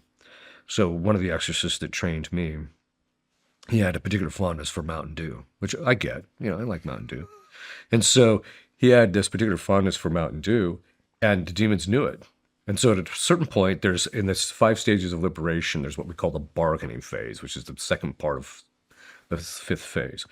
And so the demons start bargaining with him. I say, hey, look it. Let us stay, and I'll make sure you get a truckload of Mountain Dew, right? And so he panics, and then he stops drinking Mountain Dew altogether. Well, that's not where the virtue ultimately lies. The virtue lies in being able to drink something at a moderated level, or eat in a moderated fashion. So they'll do anything but moderation, and the reason for that is because the moderation leads to virtue, because virtue is a mean between extremes, and so they'll very often anything but moderation. So there's a whole series of principles, which I mentioned in the book, that they actually operate by, and that's what governs one of them is that move laterally. It's the general principle is that it's better to remain hidden than to be out in the open, that type of thing, which we'd see in normal warfare. They also are watching us all the time to get reconnaissance to figure out what they're going to actually do in relationship to us. So it all has a very stark similarity to even physical warfare. When you think of spiritual warfare, it's going on all around us, but we can't see it. A lot of people say it's another realm, but it's right here. Do you believe that? Yes, it is. It's everywhere. What does it look like if we had a veil that we could lift off and see it? What does the world around us look like that we can't see? Well, I think, first of all, it'd be very dark because you would see a lot of the demonic forces that are just, they just seem to be pretty much everywhere. And if I mean saying, virtually everything. I mean, you still see pockets where people are trying to lead good lives and trying to be good people. They're willing to seek the truth and that type of thing. But that what you would see is the degree of influence they have over different people, who's possessed by them, by what demons and that type of thing. One of there's a dream that St. John Bosco had because he used to take care of young boys, and during one of the dreams, he saw one of the boys that was acting up during his class and things of that sort. But he sees this boy sleeping, and he sees this demon with his finger inside the kid's head and just stirring it. Right. So you'd see it would be analogous to seeing stuff like that. But I think we would see a level of depravity that would be extraordinarily hard for us to process. And that's one of the things that, when I mentioned that the demons have told me this about the crimes and that type of thing. A lot of times the person who's possessed will see the thoughts of the demons. The demons, as I mentioned, it kind of breaks down. And so the person actually sees what the demon is actually seeing. And so a lot of times they will see the depravity or the evil or certain things, or they'll actually even see because they can see the thoughts of the demon, they actually get a sense of who he is if he's thinking about himself. And they'll come out of that, and it takes a little bit of counseling for them to process how evil it is. It's almost traumatic how evil that is. What are when we're talking about possession, what are guardian angels doing when a demon enters? So, Do they leave? no, When we're they're talking still, about an occult member, is there? yes. Do they? I mean, do No, they're they? still there. They're still there. They're still there. It's just that how they protect us, the degree they protect us, and the areas of our lives that they protect us is determined also by Christ. So, to give you an example, Padre Pio one time, he used to, from the time he was 10 years, from the time he was a kid, he could see his guardian angel. And the way they found out is when he was 10 years old, this one kid this kid got lost in their village. They couldn't find him. And so they asked him about it, and his guardian angel said, well, he's over here. So he says, well, he's over there. So they go in there, and there's the kid, right? So that's how they found out. Well, during one of the times in which he was suffering dolor, where the demons were attacking him, his guardian angel just kind of like disappeared.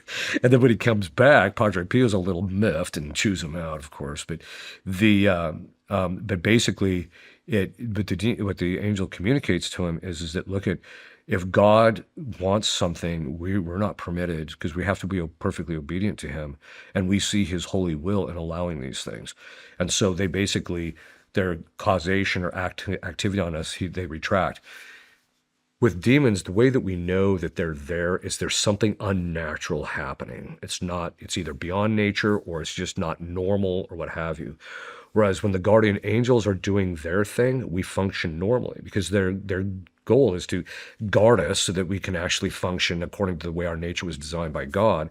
And then they can also incline certain faculties in our bodies and things like that to function properly. So the way that we know they're active is we have a normal life. Well, these people might have some areas of normal life that the angels are permitted to protect, but other areas God has said, no, you can't protect them there. Why would he say that? Because God respects our free will. And so the person making the choice and going in this, God tells the angels, you have to respect their free will.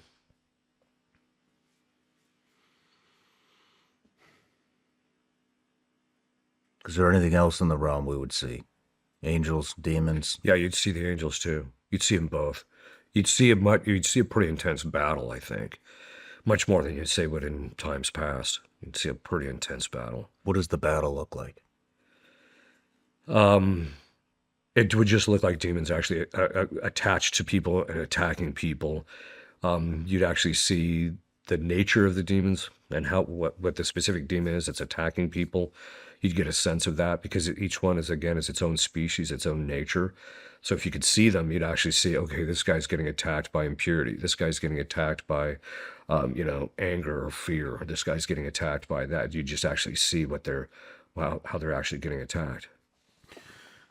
I think a lot about spiritual warfare, and the thing that comes to my mind is, I've said this several times on this show, but if you were to have a sphere and it was oil and water, and one never fully really takes over the other. Right. Do you know what I'm talking about? I do, yeah. Like a marble. Right. And so let's say evil is the oil and light is the water. Yeah. When the oil takes over the majority of the surface area of the water, or almost all of it, is that when we see the second coming? And is it always just changing? Water starts to take over, oil starts to take over. Water starts to take over. Yeah, it ebbs and flows. Yeah. As far as the good and the evil in the world is going to ebb and flow, but before the end, it's going to get particularly bad, to the point where it'll be almost, the good will appear almost completely eclipsed. I think that's sometimes what people can actually get a sense of now, that when they're looking about, I tell people, if this isn't the end times, God have mercy on the people in the end times, because it's just going to be brutal. But if you could see the spiritual complexion of things, you could actually see it. You'd also see, the fortresses of where the strength is, and where the good is coming from in the world, and who's on the side of the good. How much do you think of what we know is a lie? You mean today? Mm-hmm. I think how much do we think we know is a lie? How much are the elites hiding from us? The people in power? I mean, the occult? Obviously this is my own personal opinion, but I think we're being lied to almost habitually. About chronically. everything. About a vast majority of things, and it's all because it's a matter of social engineering and manipulation. I think that they're just it's especially when you got certain three-letter agencies that are just chronically doing certain things in order to manipulate the population into a particular into a particular set of beliefs that they can actually be manipulated. And so, I think one of the advantages of COVID is it's made people to stop and think, believe the science, believe the science. Well, I do believe it when it's real science. But but the fact that we were lied to so much, what happens is now people are standing back and questioning everything, which is, in one sense, giving them the state of our world is actually good. On the other hand, they're questioning stuff. You're just like, why are you questioning that? I mean, that shouldn't be questioned. So people can be a little bit immoderate. But I think that given that what the government's doing, and given what it's, just even what you see on mainstream news media and by corporations, I think we're being manipulated and lied to on a regular basis. I do too. Yeah. I mean, about everything. I mean, even when the things would go better for them if they just came clean and were transparent, they can't. It's like they got to lie to us about it. And I think what it is, it's really a fear of losing control over us. I mean, there are people that think the world is flat. Yeah. That's how deep the lies. Well, I have a pilot's license and I've been high enough to know it ain't. You know what I mean? though. Yeah. I mean, how much are they hiding? How much are they hiding? Yeah. How much history has been manipulated by institutions? Right. Yeah. Exactly. Well, and I think a large amount of it is. It's so bad. It's so bad that when stuff started happening in the Ukraine, I said, okay, there's probably a war going on, and it's probably Russia that's invaded, and it's probably Ukraine's on the receiving end of it. But that's about all we know, because they lie to you so much. For example, 4 years ago when that thing started, they said that Russia was almost defeated and their military was crushed. Okay, we're 4 years into it and they're still hammering them, which tells us they weren't telling us the truth in the beginning. I mean, I think the entire Iraq war was a lie. Yeah, The whole fucking thing. yeah, I think it was a big money grab for KBR. yeah, And I mean, we just looked it up. They made 39 point whatever billion dollars yeah, off that one war. yeah. Well, most wars are that way anyway. I mean, they're really just orchestrated for those because somebody stands to gain either financially or by power. But I mean, to take the time to build a narrative to tell the people so that you can go in there and enrich yourself. I mean, it makes you wonder how much of every. Look at the Epstein stuff. I mean, Yeah. it's just everywhere you look now. The COVID stuff, all the fraud. Yes, exactly. Well, and that's why, it's even like with stuff with Epstein, I tell people, we're just seeing the tip of the iceberg. Even when we hear about bad things that are going on in the church, we're like, that's just the tip of the iceberg. There's the rot underneath it is so bad. I sometimes wonder if if people actually knew what was really going on in our government, they'd probably be hanging these people from lampposts. So, and that's just a general sense of, when you see evil, you see it. Let's get back to the hierarchy. Okay. Can we go through some of the demons by name? Yeah. Where do we start?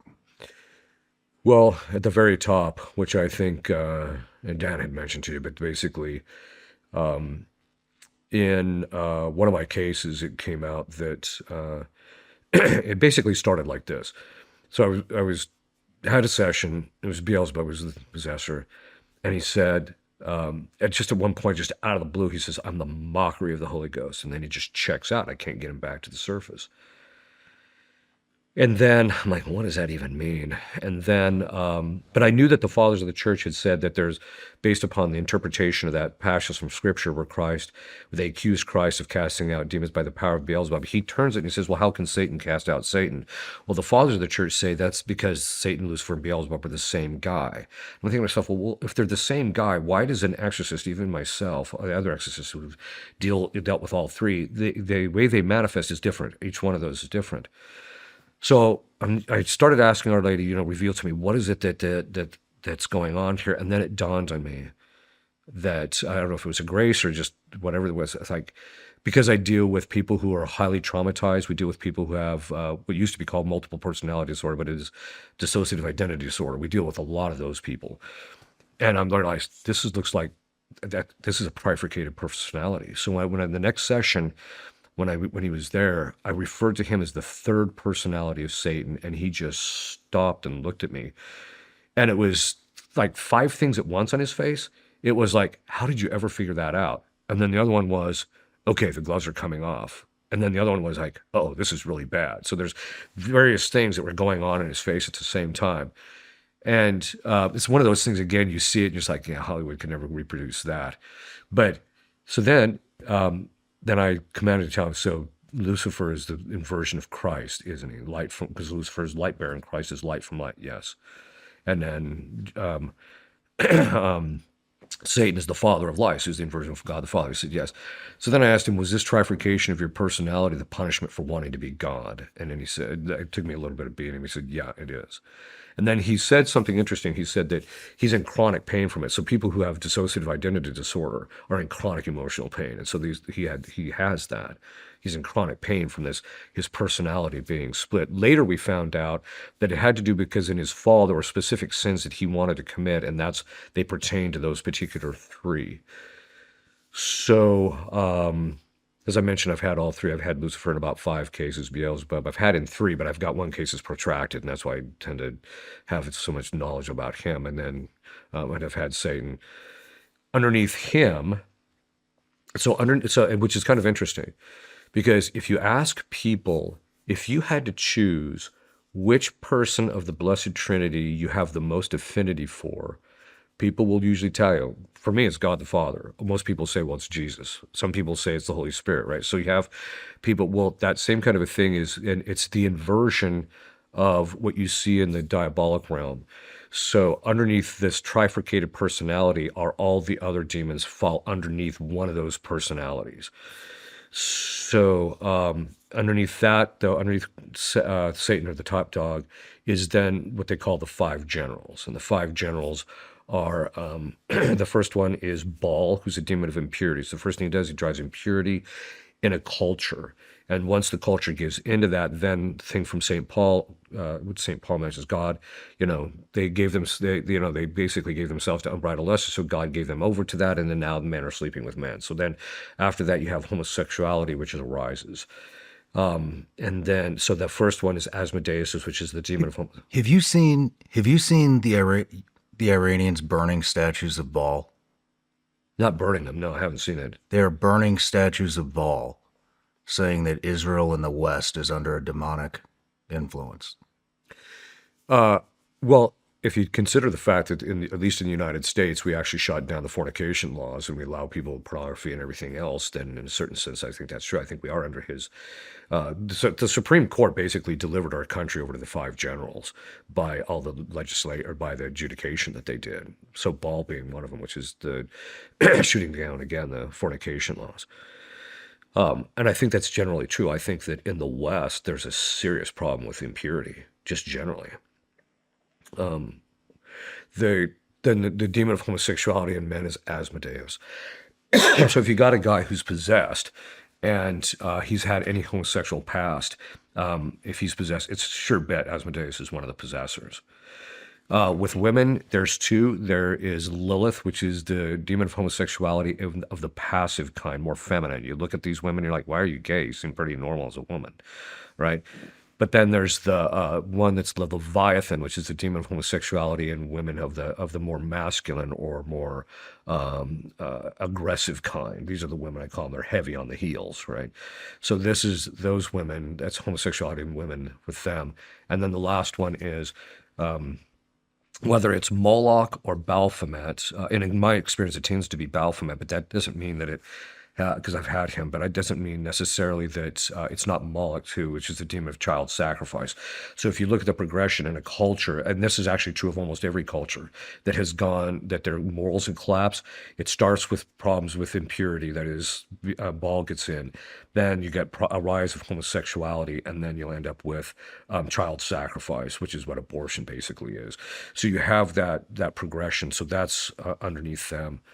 And then underneath them are then various other demons. Where they're actually at in the hierarchy, we don't necessarily know, other than, as I mentioned, most of them are under the or under those one of those five too. So the five are under the three, then you get the five, and then you have the other ones. So, for example, the noonday devil, which is mentioned in Psalm 90, he's actually under Asmodeus, which is fascinating because the demon that when he first appeared, the guy said, as I mentioned, he said, I said to him, do you have any homosexual ideation? Once he came out, that this demon, the midday devil, was crying out to Asmodeus for help. I said, do you have any homosexual ideation? He says, yeah, I don't know where it's coming from, because this guy didn't have any of the history that would indicate that he would have the psychological problems that are endemic in relationship to homosexuality, because he was married man, had, beautiful family and kids, the whole bit. I said, well, now you know it. So we did a severing prayer. From that point on, he never had homosexual ideation.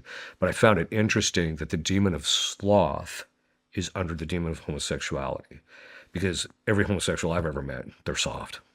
So you start to see even in people's personality the complexions of the demons that actually attack them. So those are just some of them. As I mentioned, Abaddon is a demon of destruction. What about Baphomet? Yeah, he's a demon of child sacrifice.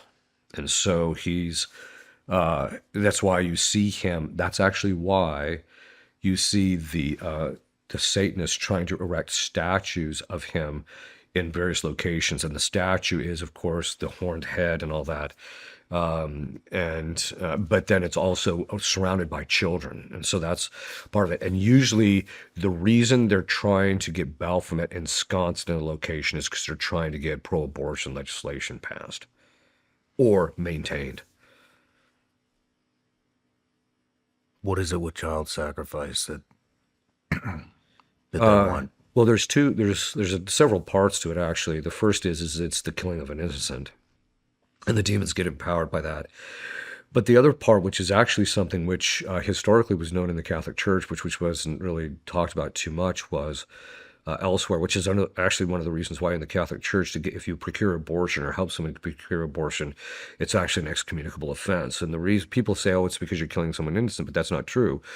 That's an element of it, but the real reason is because of the fact that, as I mentioned, the overarching principle for demons is anything but God. And so historically, Alexander VII, the Pope, stated that we know of no other means of their salvation. He's talking about children before they have use of reason. We know of no other means of their salvation other than baptism in re. In re is a technical theological term in Latin that indicates they have to be baptized by water. Otherwise, their salvation cannot be assured.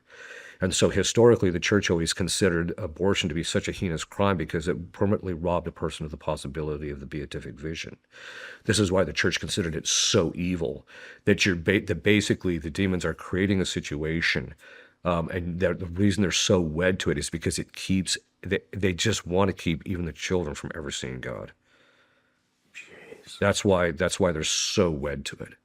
That's why they will expend enormous amounts of energy protecting it. That's why it's so difficult to get rooted out in the in the secular sphere. Once it gets in, it's just almost impossible to get out, because the demons will do everything they can to protect it.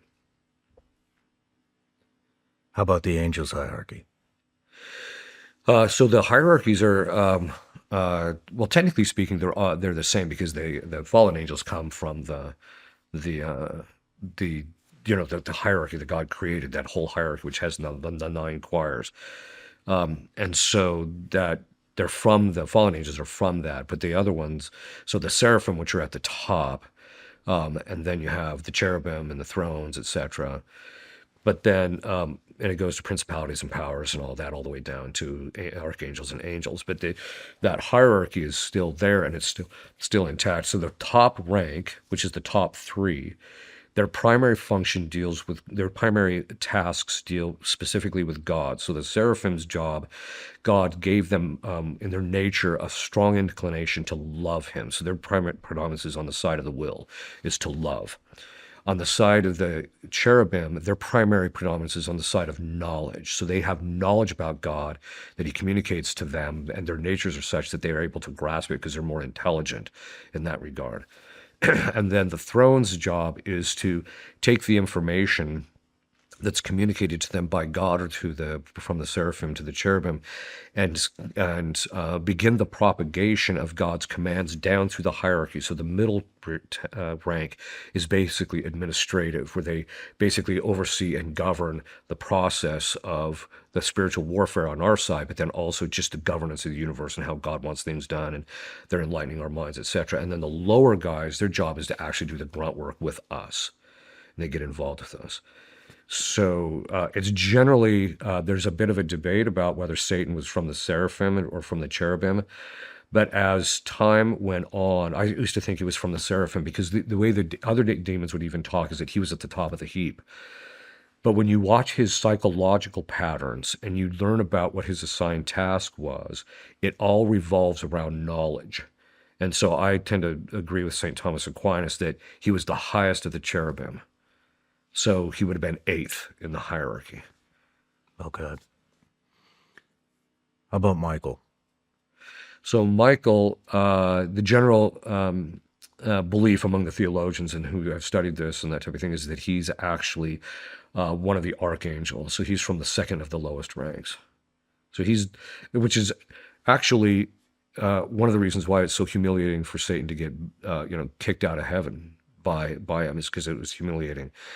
But as Thomas Aquinas says, anybody in heaven has what they call prelation over anything below them. And so those in hell, anybody in heaven can cast out any demon in hell, God permitting. But St. Michael is, most people are unaware of that. St. Michael is actually the guardian angel of the elect. So those who are, God has pre-chosen that they're going to go to heaven. And so they're actually... God is pre-chosen for certain people to go to heaven. Yeah, because God, if you remember, it's actually part of divine revelation. Christ said, many are called, but few are chosen. And it's God who chooses. It doesn't mean that we don't cooperate in that process. We have to cooperate in the lead up to it. But ultimately, it's God who gives us the final grace to make to bridge the gap between ourselves and Him, right?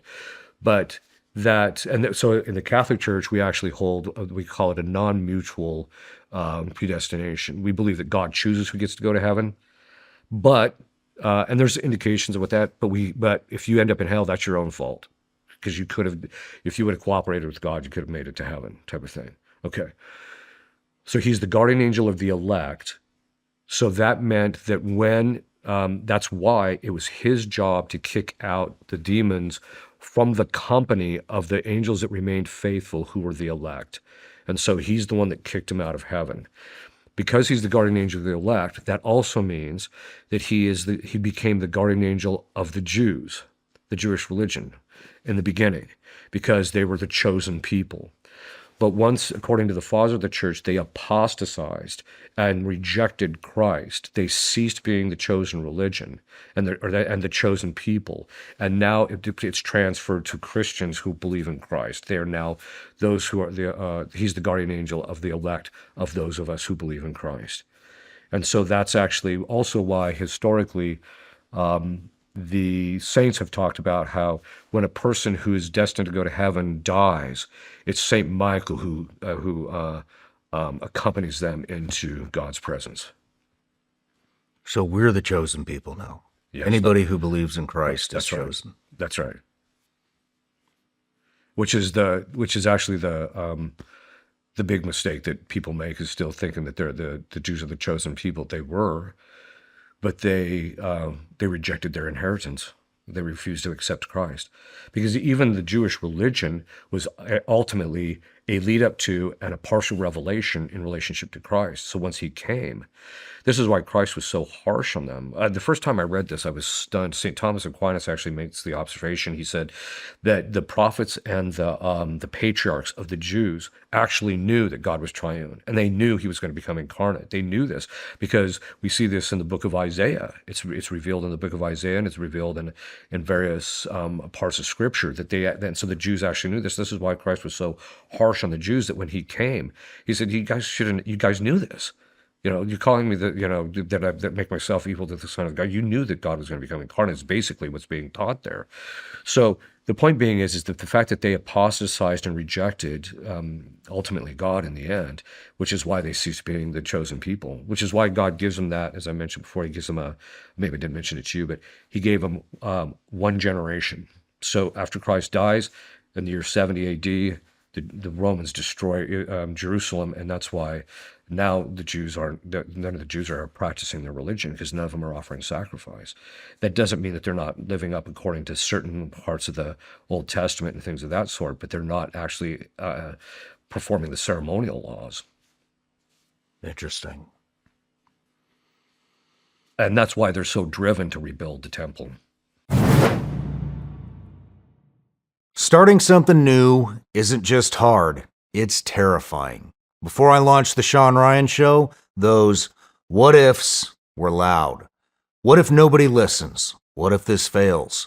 Walking away from what's familiar to build your own thing takes real faith, but it ended up being one of the best decisions I've ever made. Whether you're starting a podcast or launching a store, it helps to have a partner like Shopify on your side to help ease those worries with their expertise and tools.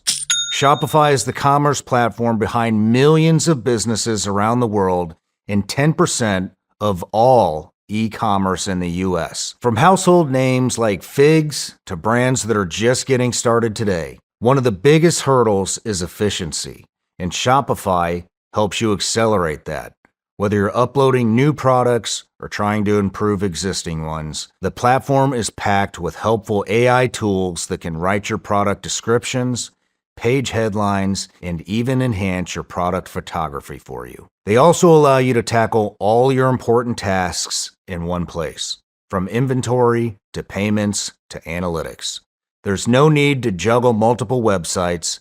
Everything is in one spot to make your operations smoother. And you've definitely seen that iconic purple Shop Pay button is used by millions because Shopify has the best converting checkout on the planet. It helps boost your conversions, which means fewer abandoned carts and more sales for your business. It's time to turn those what ifs into with Shopify today. Sign up for your $1 per month trial at shopify.com/SRS. Go to shopify.com/SRS. That's shopify.com/SRS.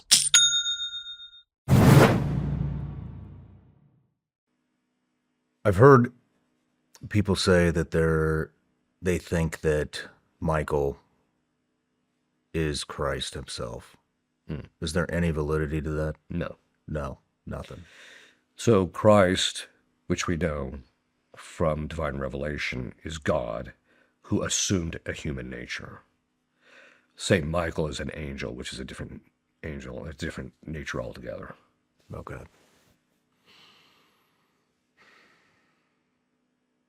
Is there anything else in the hierarchy we should know? Other than in my book, I talk about them, go into detail about what each individual rank is actually for. But the main thing is that people need to really start relying on them more because they're here to protect us. Let's talk about witchcraft for a little bit. What is it? So basically what witchcraft is it's the inversion of the proper worship that's due to God. And so what they do is they engage in rituals. So it has the same kinds of things like as Catholics we have things such as sacramentals that we use, which are blessed items. They have cursed items that they use. They have rituals. So we have same kind of ritual. They invert our rituals very often. And then also they have like quasi sacraments and things of that sort. So they basically it's the inversion, but it's basically a set of rituals and belief systems which use demons as a medium to bring about the effect of their rituals. So different from us, we pray to Christ and then Christ causes these things to happen. They basically do these rituals to empower the demons so that they can do them. You mentioned the 9 choirs earlier. What is that? So the 9 choirs are the breakdown. So the choirs are, each angel was created with a specific task, and those tasks are grouped into they're into groups. So the top group, as I mentioned, the seraphim, that's the top choir. There is Okay. about, so it's based in groups based upon what their assigned task is. Okay. In Black Mass, you had brought that up a couple of times. What is Black Mass? So a black mass is the inversion of the Catholic mass. So basically, what they'll do is, depending on the type of black mass, sometimes they'll actually just literally do a mass, but in reverse. So they'll actually use Latin and they'll talk, but it's spoken backwards. If they have and if they happen to have a consecrated host, they'll actually use that during the black mass in order to desecrate it, and in the context of that, in order to empower themselves. But then they can also, the Black Mass can also be just a Catholic Mass with satanic elements as part of it.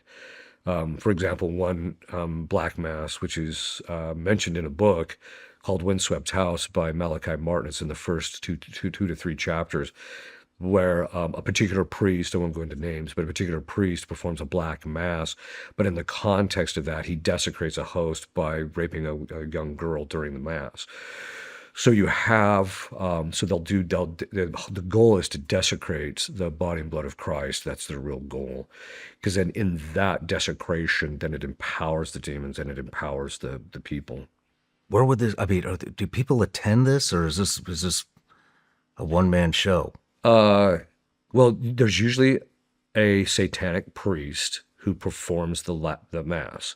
So in that sense, it's a one-man show. But there's always other people involved, because you'll have people whose function is to maintain control over the victims who's going to be used for this, or other people who, like, they're servers. Like at a Catholic mass, you have different people doing different kinds of services, serving in relationship to the actual ritual.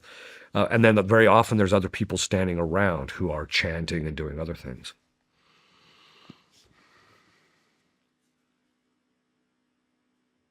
Is this what's going on at the Bohemian Grove?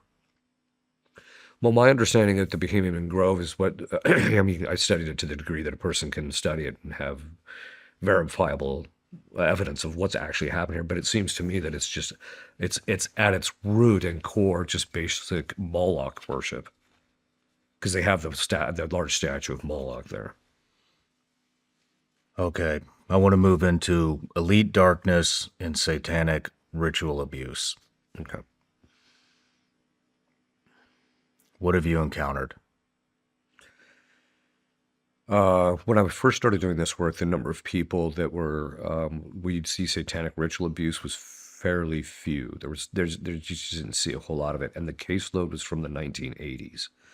So that's when you saw the satanic ritual abuse occurring, was in the 1980s. And it did not tend to be, at least from what we could gather, in relationship to the elite.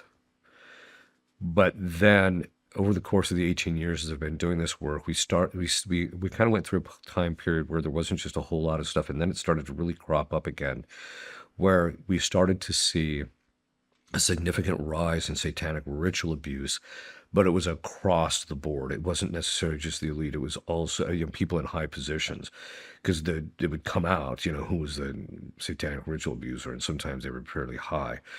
But now what we're seeing is it's pretty much across the board, where we're seeing it in all levels of society, of the people getting involved in it. All levels of society. Yeah. So you'll see people who are, involved in satanic ritual abuse. There's actually a book called 22 Faces. It's about a woman who has dissociative identity disorder, but she was basically a victim of satanic ritual abuse. And that's a paradigmatic case, because you can look at it and just realize, yeah, this is how it normally works. But it basically was, to the credit of the Mormons, in fact, they found out that there was a lot of satanic ritual abuse occurring within their ranks, and they cleaned it up. Last I heard, I don't know exactly the details, but she basically, but it was the people that were doing it were people of low level, of the common person you actually see on the streets. But then you'll also see it from middle tier people who are trying to advance themselves, and then the as I mentioned, satanic ritual abuse is some of the stuff that they've talked about in relationship to some of the things that have been happening in the church at the higher levels. But we've also seen I haven't dealt with these two cases too much because demons that are higher level in relationship to the civil authorities, other exorcists maybe closer to the area, have come across that type of thing more because the satanic ritual abuse stuff tends to be somewhat localized. You'll deal with local cases a lot of times. Part of that has to do with the fact that in my particular experience, this is not the experience of every exorcist, is that the demons tend to talk more about the power structure within the church and who's involved in that, because they see that as where the real power is, not so much in the context of the civil authorities. Yeah, they have power, but the real spiritual power is in the context of the church. Where do these rituals, what are some of the rituals?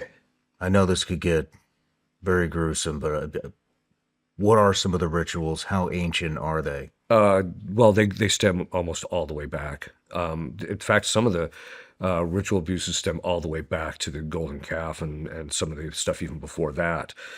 So, but the satanic ritual abuse, there's the black mass where they rape a woman or a girl. Usually it's a virgin. They want a virgin that they rape. So usually it's a girl around 10 years of age or younger. It can also be where, this is in 22 Faces, where you actually have, where the satanic ritual abuse is where they take one girl they've kidnapped this one girl, and they basically tie her down so that she can't do anything. And then they took the other girl, which is in the 20 Faces, and then they tie her down, and then they make this girl watch them systematically torture and kill the other child. Holy shit. How many of our elites do you think are involved in this? It's hard to know, but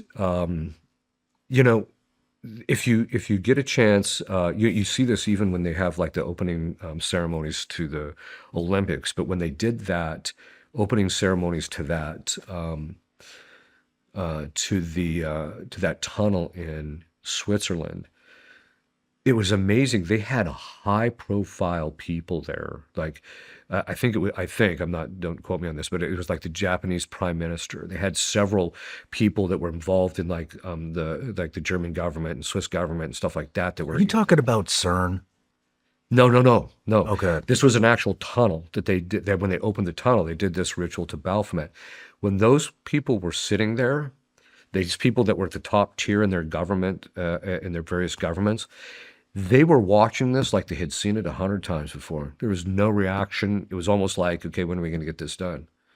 And so I think that when you're talking about the higher levels, I don't think you're able to get that high without being groomed to get to that height at this stage, or that you're part of the cabal, so to speak, that gets those types of people to the top. So it would be hard for you to believe that anybody at that level is not into this. Well, I mean, and I don't mean to be imputing bad will to people, but I'm very suspect of these people. Part of it is because of the fact that everything they do is Marxist or communist in their behavior and their structure and what they're trying to do. So which I've actually done a series of short videos where I show that diabolic psychology and communism are identical. The psychology is absolutely the same. And so these people, you can pretty much tell that they're driven. There's also these are the same types of people that just make sure that abortion always is maintained. They push abortion everywhere. So I think a large percentage of them at the top, I'm not saying every one of them are, but I mean, this is my own opinion. I could be wrong. Maybe I'm venturing out a bit too much, but it seems to me that a large percentage of them actually are. When Putin said, and I'm not a fan of Putin, but when Putin said, that the world elites or the heads of world governments are basically in the West are just a bunch of satanic pedophiles. I'm like, well, yeah, that's true. So a lot of people are saying that now. Yeah, a lot of people are saying that now. It just seems like the veil's coming off, and it scares the shit out of me. Yeah. The bad part about it is if the veil drops too much and people start rising up to take the power away, that's when it's going to get ugly. Because these people have their levers on their hands on the levers of power, and they're going to use it to take us out if they think that their power is going to be jeopardized at this point. Because with demons, they're stripped of everything except power. That's the only thing that means anything to them. And so as these people become more like their masters, it's just going to be about power. Damn, you literally see it. You see these people get addicted to their own bullshit, their power, Oh yeah, absolutely. especially in politics. Yes, exactly. Yeah, I had one during one session. One of the demons started attacking the woman internally, and I didn't know quite what was going on because I was just doing the ritual. But afterwards, she said when she came out, she said the demon first of all gave her the illusion of having all this power, right? But she said, and then he moved me interiorly to feel the rush that he gives to people when they have that power. And she said it was so intoxicating. She said, if I hadn't had the grace to reject it, I would have gotten sucked into it. So he rewards them, giving them that rush that they get in having that power. Man, I cannot get through my head how many people are into this and how they can sacrifice a child, a baby, an infant. I mean, there has to be some. I mean, I guess not, but I mean, it's just zero sense of right and wrong in their head. It's like they feel. I mean, they feel no guilt. It's. I mean, Yeah. if some of this stuff that's going on right now is true, I mean, these people feel zero shame. Yeah, that's actually true. I They're think still out in the public. They're laughing. They're fucking smiling. yeah, and the segue to almost all satanic activity is violations of the sixth commandment. These people had impure lives when they were younger, and that was the gateway to them becoming more. And then at a certain point, Satan just leads. You actually see this among homosexuals who are highly active. Eventually the sex starts to become ritualistic, but these people were that very often that's the way they got introduced to satanic stuff, and then over the course of time they liked it, and then at a certain point their intellectual vision just becomes clouded and they actually like it and they think it's good. That's why whenever you hear the politicians, they'll say, well, this particular politician or that is trying to destroy democracy. That's just a code phrase for saying they're trying to take away our power, which they want. And then people have to remember along the way, demons can actually block people from thinking about certain things and remembering certain things. But they can also reward people by giving them these intense emotional experiences in relationship to things. And so they really get to liking it and think it's actually a good thing. And they want to get it again. What does God want us to do? What does Christ want us to do about this? Are we supposed to just sit here and idle? Or are we supposed to challenge it? Are we supposed to expose it? Are we supposed to fight it? Or are we just supposed to live good lives and try to lead by example? I mean, I just, what are we supposed to do? Well, I think that, I'm fighting it. In the particular work that I actually do, I'm kind of at ground zero in a certain sense. But because what's interesting is as you fight and break possessions in relationship to people, the demons admit that it starts to slowly deteriorate their power in relationship to the rest of the world. But what we have to do is the primary thing that you have to do is you have to lead good and holy lives, because in being holy, then you will be a conduit of grace for other people. And then the primary thing for the people have to realize is that their job is to fight the spiritual warfare in their own life and in the life of their family. So the proper authority has two things. It's to provide and to protect. Your job as a father and as a husband is to provide, not just materially for your family, but to provide spiritually by becoming holy and praying for them on a regular basis, doing prayer, sufferings, good works, fasting, etc., so that they receive the grace necessary to do the right thing. But then it's also to protect. I mean, obviously, if someone tried to break into your house, you're going to get a gun and you're going to take this guy out, right? The same thing has to happen on a spiritual level. You have to be willing to be knowledgeable about spiritual warfare and be willing to fight it in relationship to keeping those things out of your house. And you, as the father, as the authority figure, have to make sure you never allow your own sin to introduce the demons into your own house. And so, but that's the one thing, but you have to be willing to fight. And that means you have to be willing to say binding prayers, say prayers of protection for your children and your wife on a regular basis. So people have to, the real goal is to protect your family and to get that. And then at a certain point, and this is what happens with exorcists. I had no intention of being an exorcist. I still don't want to be an exorcist. The only reason I do it is because of the fact that I was basically asked to do it.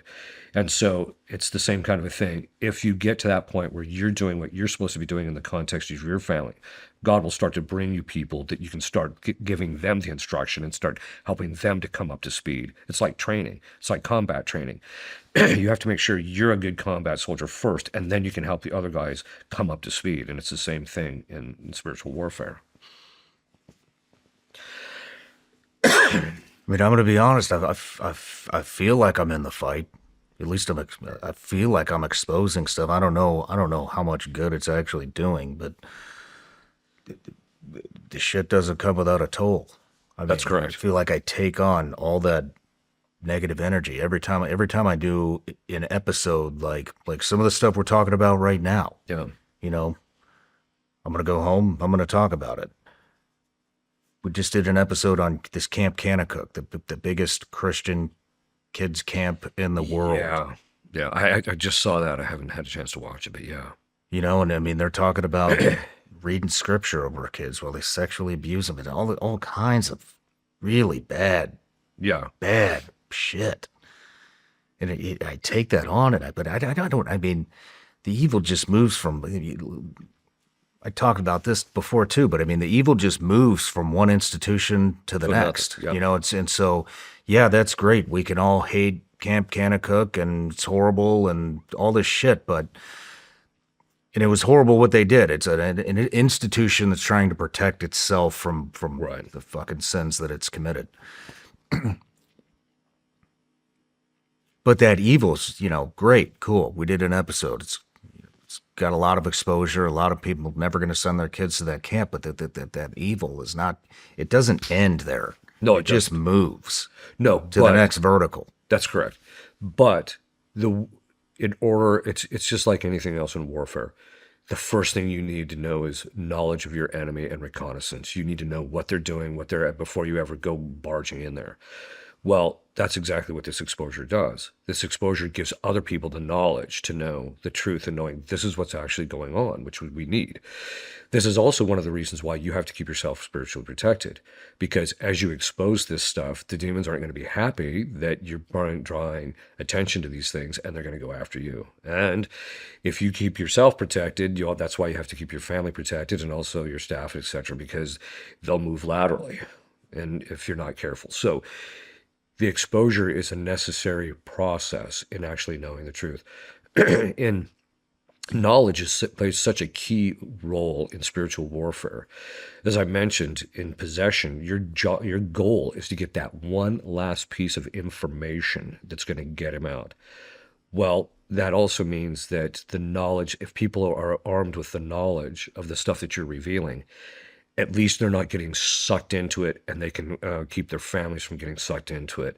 And also then they'll start arming people to actually start dealing with it in their own lives. So it plays a very important role, but it also means that you're a target. How do people protect themselves? Well, if you actually look at the way this plays itself out. For me, the toll comes in anxieties. Yes, well, it's sometimes debilitating. Okay, yeah, that is. Well, I'm gonna get killed. I'm gonna get shot. Somebody's gonna run over me on the fucking side of the. I mean, we've exposed a lot of shit. Yeah, and and then you have people. Yeah.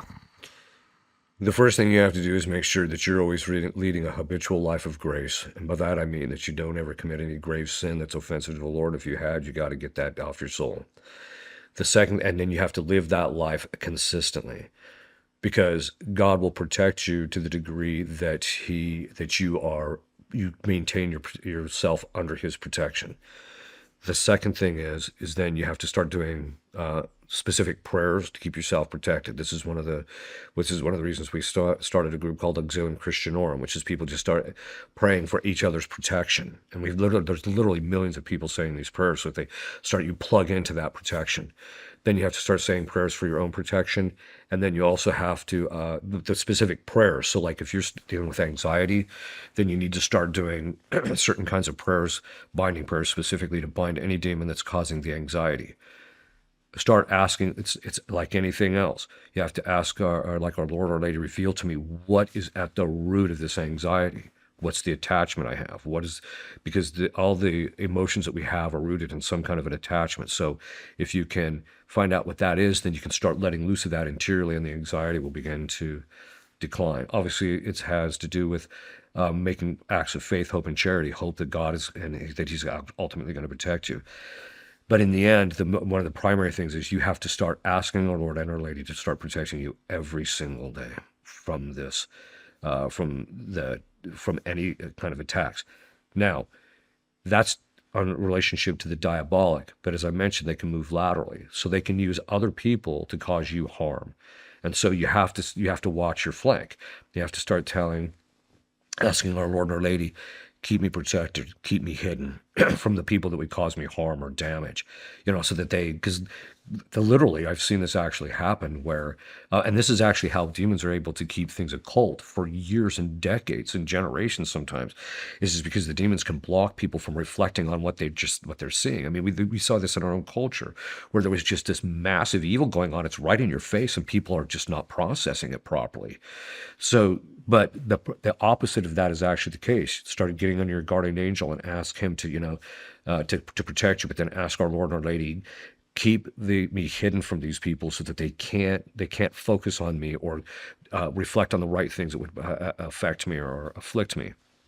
And so you have to build your protection up over the course of time. And so that's, but the main thing is prayer, a very disciplined, regimented prayer life over specific things, and then also discipline in relationship to fasting and developing the virtues. If you have any area that's not a virtue, you got to get rid of that, and you got to build the virtue in that area.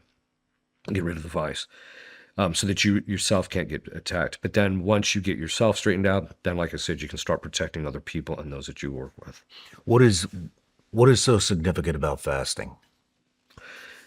It basically, well, there's two parts about it. If you're in the state of grace and you offer up the fasting for some particular, like your protection or for your children's well-being, what happened, then it's a meritorious act and God will grant the grace that you're petitioning. If you,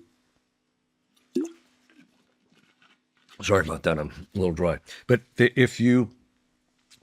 the other part about it is that Does it have to be fasting? I'm just curious. So, just as an example, you're going to battle with demons every time you do an exorcism. right. Does that count? Is that a sacrifice that you're making that most people would not make? Yes, it can count, but it's only in one area of our interior life. We have different inclinations. People have inclinations towards sex. That's why there's a virtue of chastity. People have an inclination towards food that they eat excessively. That's why you fast. Or they eat stuff that they're not supposed to be. That's why there's a virtue of abstinence. And so the goal is to adorn your soul of all of the virtues, and those are part of the virtues. St. Thomas says that the natural law commands all the virtues. Now, and the thing is that the reason why fasting is so important is because it basically, when you fast, you have to use your intellect and will to remain steadfast in, I'm not going to eat, even though the lower faculties are like, let's go eat. Let's go wolf down that 32-ounce steak. Let's just eat. I want to eat. Whereas you say, no, I'm going to stay. And what that does is it builds strength in the will, which is called continence. And then it slowly subordinates those lower faculties to where they're only going to follow reason. Now, once that happens, the demons, their approach to us is in those lower faculties and in our imagination. But if we've been in the habit of doing that, that means we're disciplined interiorly. And then as a result of that, the demons are not going to want to get involved with us, because if they attack us because of our discipline interiorly, we're going to say no to it more likely than if they tempt us with something that we're immoderate in, then we'll give into it. And so the fasting plays a particular role in subjugating, as St. Paul says, subjugate your bodies. That it brings it under subjugation to reason and will, and then as a result of that, the demons are less likely to attack you because they know they're more likely to lose. And how do we protect our kids, our families? I mean, want to talk to you about baptism. I was actually going to do it offline, but we might as well just do it here. I mean, I have not baptized my kids yet. Mm-hmm. I wanted to wait until they can make the decision on their own. Yeah, But the problem is they're unprotected. say that again. The problem is they're unprotected, at least in some respects. Because once you're in the state of grace, God extends greater protection for you to remain in the state of grace. And so once they're baptized, they're brought into the state of grace, and then from there, they can actually, they're getting more protection as a result of it. The other thing is when we're baptized and we're in the state of grace, God also infuses us the infused virtues so that we're able to, if we've developed the acquired virtue, then the infused virtues become more predominant, which is where we start doing things more for God and more for Christ and that type of thing. And so they're able to keep their focus. They're able to actually fight the battle better based upon what the graces that they've been given to protect that state of grace, but then also they're infused the gifts of the Holy Spirit, where they have wisdom, fortitude, and knowledge, and things of that sort. So they get more things to actually protect themselves in the process. The other difficulty is that the problem with human nature after the original sin is that our tendency is to choose the easier path or the wrong path. It's just that's our tendency. And so if we don't give kids the right formation, by that I mean in the sense developing the virtues and getting them the right understanding and knowledge of these things, then even if you baptize them and confirm them, there's still going to be a stage where they have to make the decision on their own anyway. But at least this way, you've armed them and equipped them with the ability to make the right decisions. What is the significance of the godparents? The godparents are to, if the parents fail to give the kid proper instruction, that they're to instruct the child on what their obligations are before God. But the other thing is they're supposed to do prayer, suffering, good works for the spiritual well-being of the child.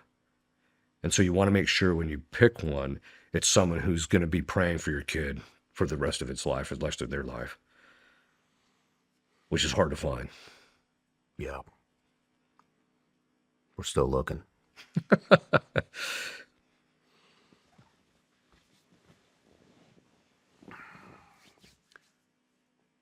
What do you think about psychedelics? Well, they fall in the category of a drug, which is a little bit different from, say, something like alcohol, even though they categorize alcohol as a drug. There are certain things that are meant for general consumption and ongoing use. So you can drink wine pretty much every day as long as it's moderate. It may even have a health benefit, etc. That's different from a drug, which God intended. God put these things here for a reason. And that means that we have to find out what is that reason? Why? What is the effect of this drug? What is its benefits? What are its bad aspects to it? And so any drug can be used under specific circumstances if that particular drug ameliorates or cures a specific problem that a person has. So that being the case, if they do have a psychedelic, that if it's used properly and would correct certain things, then it can be legitimately used. If it doesn't, or if it only has like a temporary effect or it causes other graver problems, then you don't use it. So it's basically just what you would do with any kind of a drug. You use it ad hoc when you need it, but no more and no less. Do you think this unlocks a spiritual realm for people? It can. When it's using a drug for which you don't have a legitimate need for it, and you use it immoderately, is what opens the door to the demons getting involved. But with psychedelics, my understanding is if you give it in low enough dosages, they don't have the same kinds of problems anyway. But the point being is that you have to be careful with people using it immoderately, because that's where, or in a way that's not rightly ordered, because that's when the demons are really going to get involved. Have you ever done them? No, not psychedelics. Part of it is I value my intellectual faculties just a little too much for that. I'm just curious. It's a big debate. A lot of people are finding healing through them, including myself. And I think I told you, I'm 4 years without booze today, almost today. And that came from Yeah. that. Yeah, as long as it has as long as it's, as I mentioned, ad hoc. You only use it when you need to use it for a specific thing, and it's known that it actually cures these particular things, and it's moderated. It's actually what God intended. Saint Hildegard said, "There is no illness in man for which God has not created a remedy in nature." So I think that it can be legitimately used in those particular cases, provided that, it can be scientifically proven, or provided that it can be demonstrated that that does actually have these proper effects.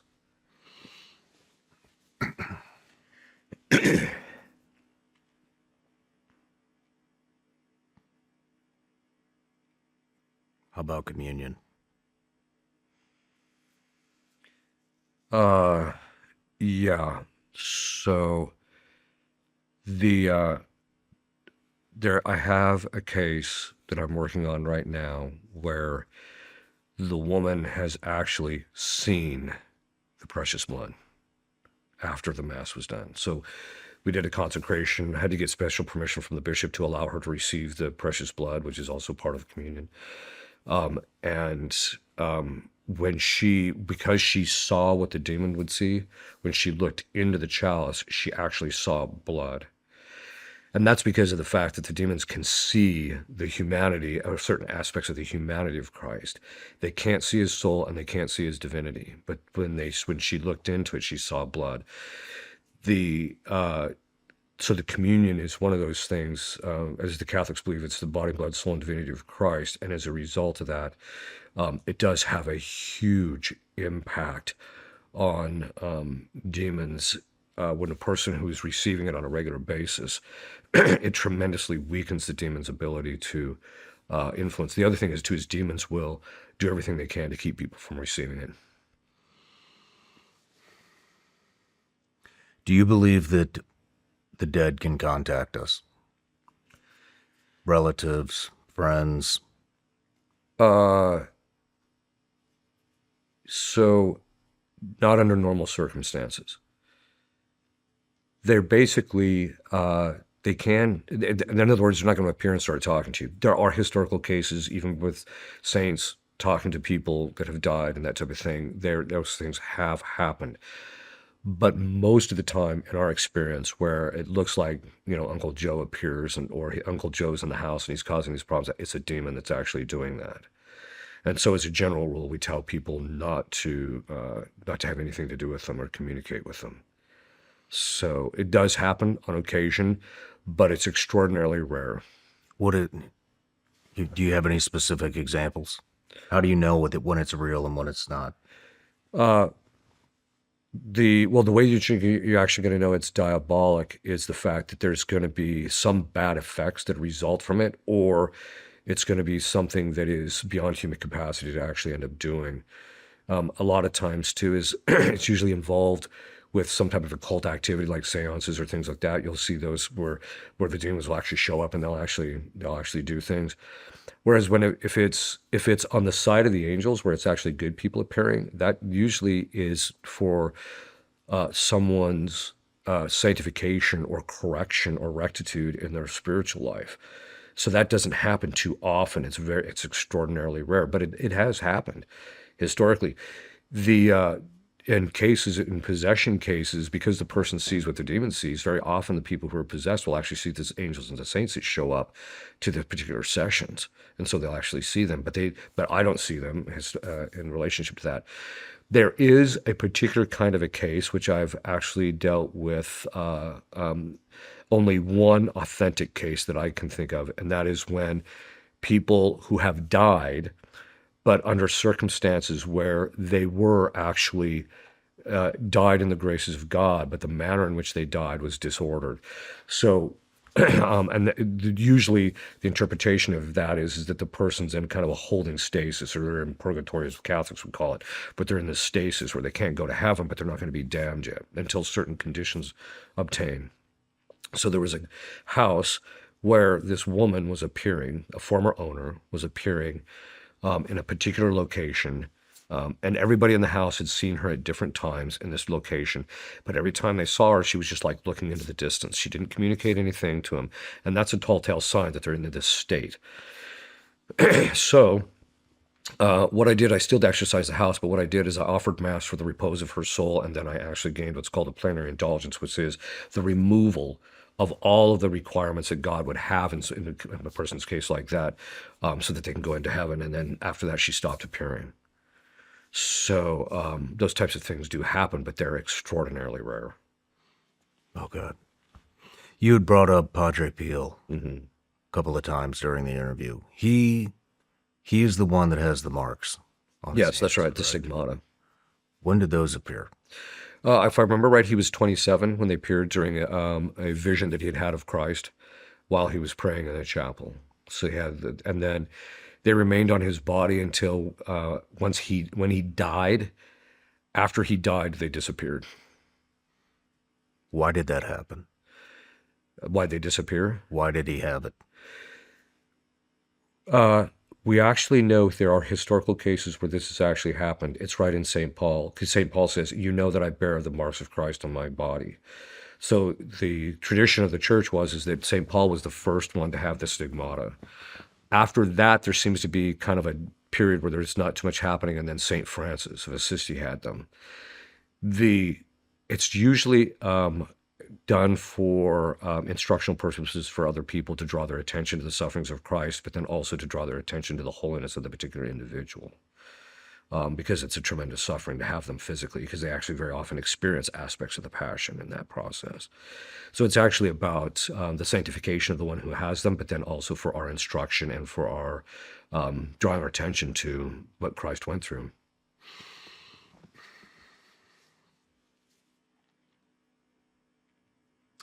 In your book, Diabolic Influence. This isn't for the public. No. Why is it not for the public? What's in there that the public does that you don't want them to see? So it's meant for clergy. Usually most of the guys buying that are guys who are becoming exorcists. Because it's basically what I wanted to do is write a manual that you could hand to a priest. Because historically, they would say you should study all the approved authors in this area. Well, they're strewn over 2,000 years in Latin and Greek and that type of thing, and most guys don't have access to that. So I wanted to write a manual, but in there is all the diagnostic material that we actually have and many of the remedies and recommendations. It's also, because I'd written 3 books in psychology the way Aquinas understood it, when I started doing exorcisms, I just started watching the psychological patterns of demons, and then also started watching the psychological overlay when demons get involved in human beings. And so those patterns that you see are also in there. I specifically removed them from the public version of it because we call it the CSI effect, which is people will read about it and then they come in and mimic it wanting an exorcism. And so it's primarily to keep the diagnostic side of things clean when we're doing it. Okay. Some fascinating subjects in there. A lot of it wound up in this interview, but Yeah. well, Father, what a discussion. Well, thanks for having me. I really enjoyed it. I Thank you appreciate for it. coming. Hopefully this will help some people. I think this is going to help a lot of people. Good. You want to end it a prayer? Sure. All right. In the name of the Father, Son, and the Holy Spirit, amen. We give you thanks, O Lord, for all thy benefits, but also for all the knowledge and everything that has been given to us. We ask you to protect Sean and all his staff and all those, especially in their pursuit of truth and their desire to make that truth known to all of us. Send down your angels to protect him. And also, Jesus, we say all these things and these for your specific glory, that it may be given to you and not to us. In the name of the Father, and of the Son, and the Holy Spirit. Amen. Thank you. Thank you, Sean. Appreciate Father, God bless. it. Here. Dude. That's a boatload of information in a short period of time. Yeah. Yeah. Blew my mind. Wow. Wow. Man, that was good. Yeah. That was good. You feel good about it? I do, actually. A little nervous about talking about some of that stuff, but I'm like, you know what? You only live life once. And it's actually kind of come out in bits and pieces anywhere, so now at least it's all in one contained location. Right on. Yeah. Well, maybe we can come out to Denver and visit you. Yeah, anytime you're out there. Travel a lot, or Yeah, actually, well, my traveling has dropped off because when I first started this doing the exorcism work, I traveled extensively to do caseload. But at a certain point, I just like I can't do this anymore. So people come to Denver.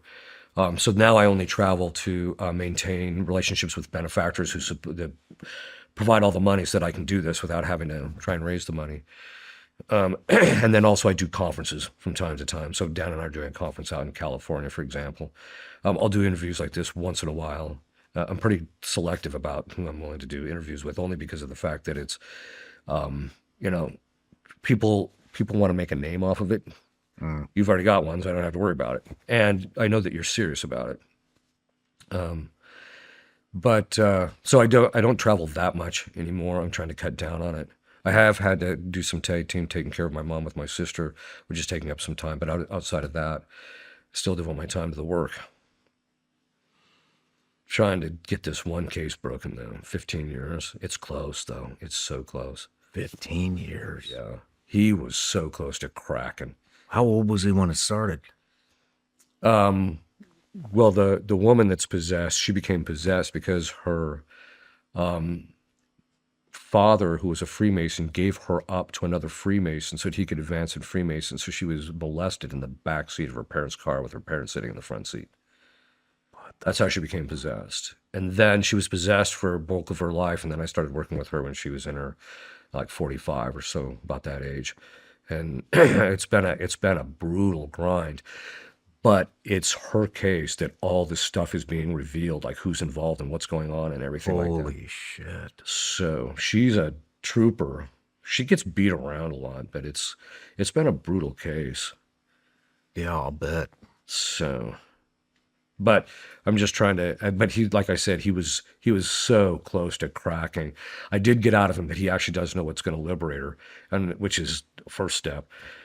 Because sometimes they don't know. And then the second thing is, okay, now I got to get out of that, what it is. And he was just so close to cracking. But that's why I want to get the sessions resumed, which will resume in May. Actually, I got to take a little bit of a hiatus, but in May we'll resume those.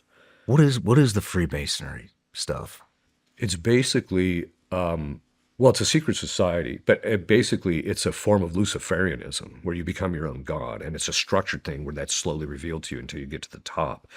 But all their rituals are inversions of Catholic rituals, and or they're basically taken from various forms of witchcraft.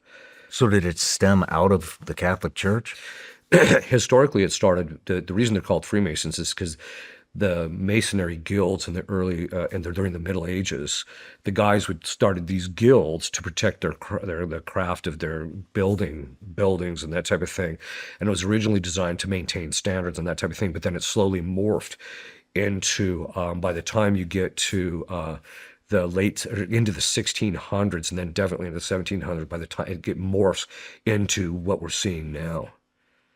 So by the time you get to like 1717, which is when it was officially established in France, it's already, the whole structure is laid out.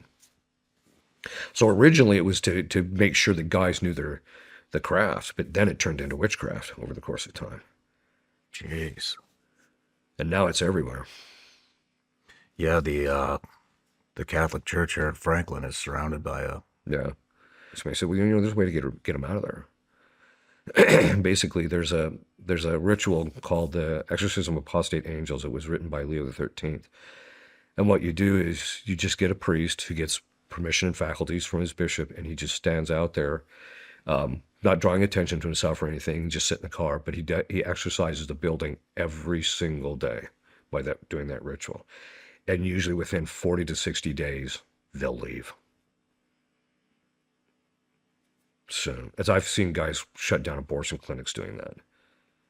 Wow. So, but... Man, awesome interview. Thank you. Thank you for Appreciate it. coming. I enjoyed it, actually. It's I think the whole team enjoyed that one. I know I did. I learned a ton, and I'll have to watch it a couple more times just to retain everything. But Yeah. that was awesome. Yeah, I tell people that my interviews, but even my conferences, are like a fire hose. You're just getting a boatload of information. But my attitude is, even if you just get half of it, we're good. So It's actually like, I think we probably went 4 hours. yeah. I'll bet. Maybe more. But Andy talked fast, so it's like, it's actually like 8 hours Oh, worth of is it? information.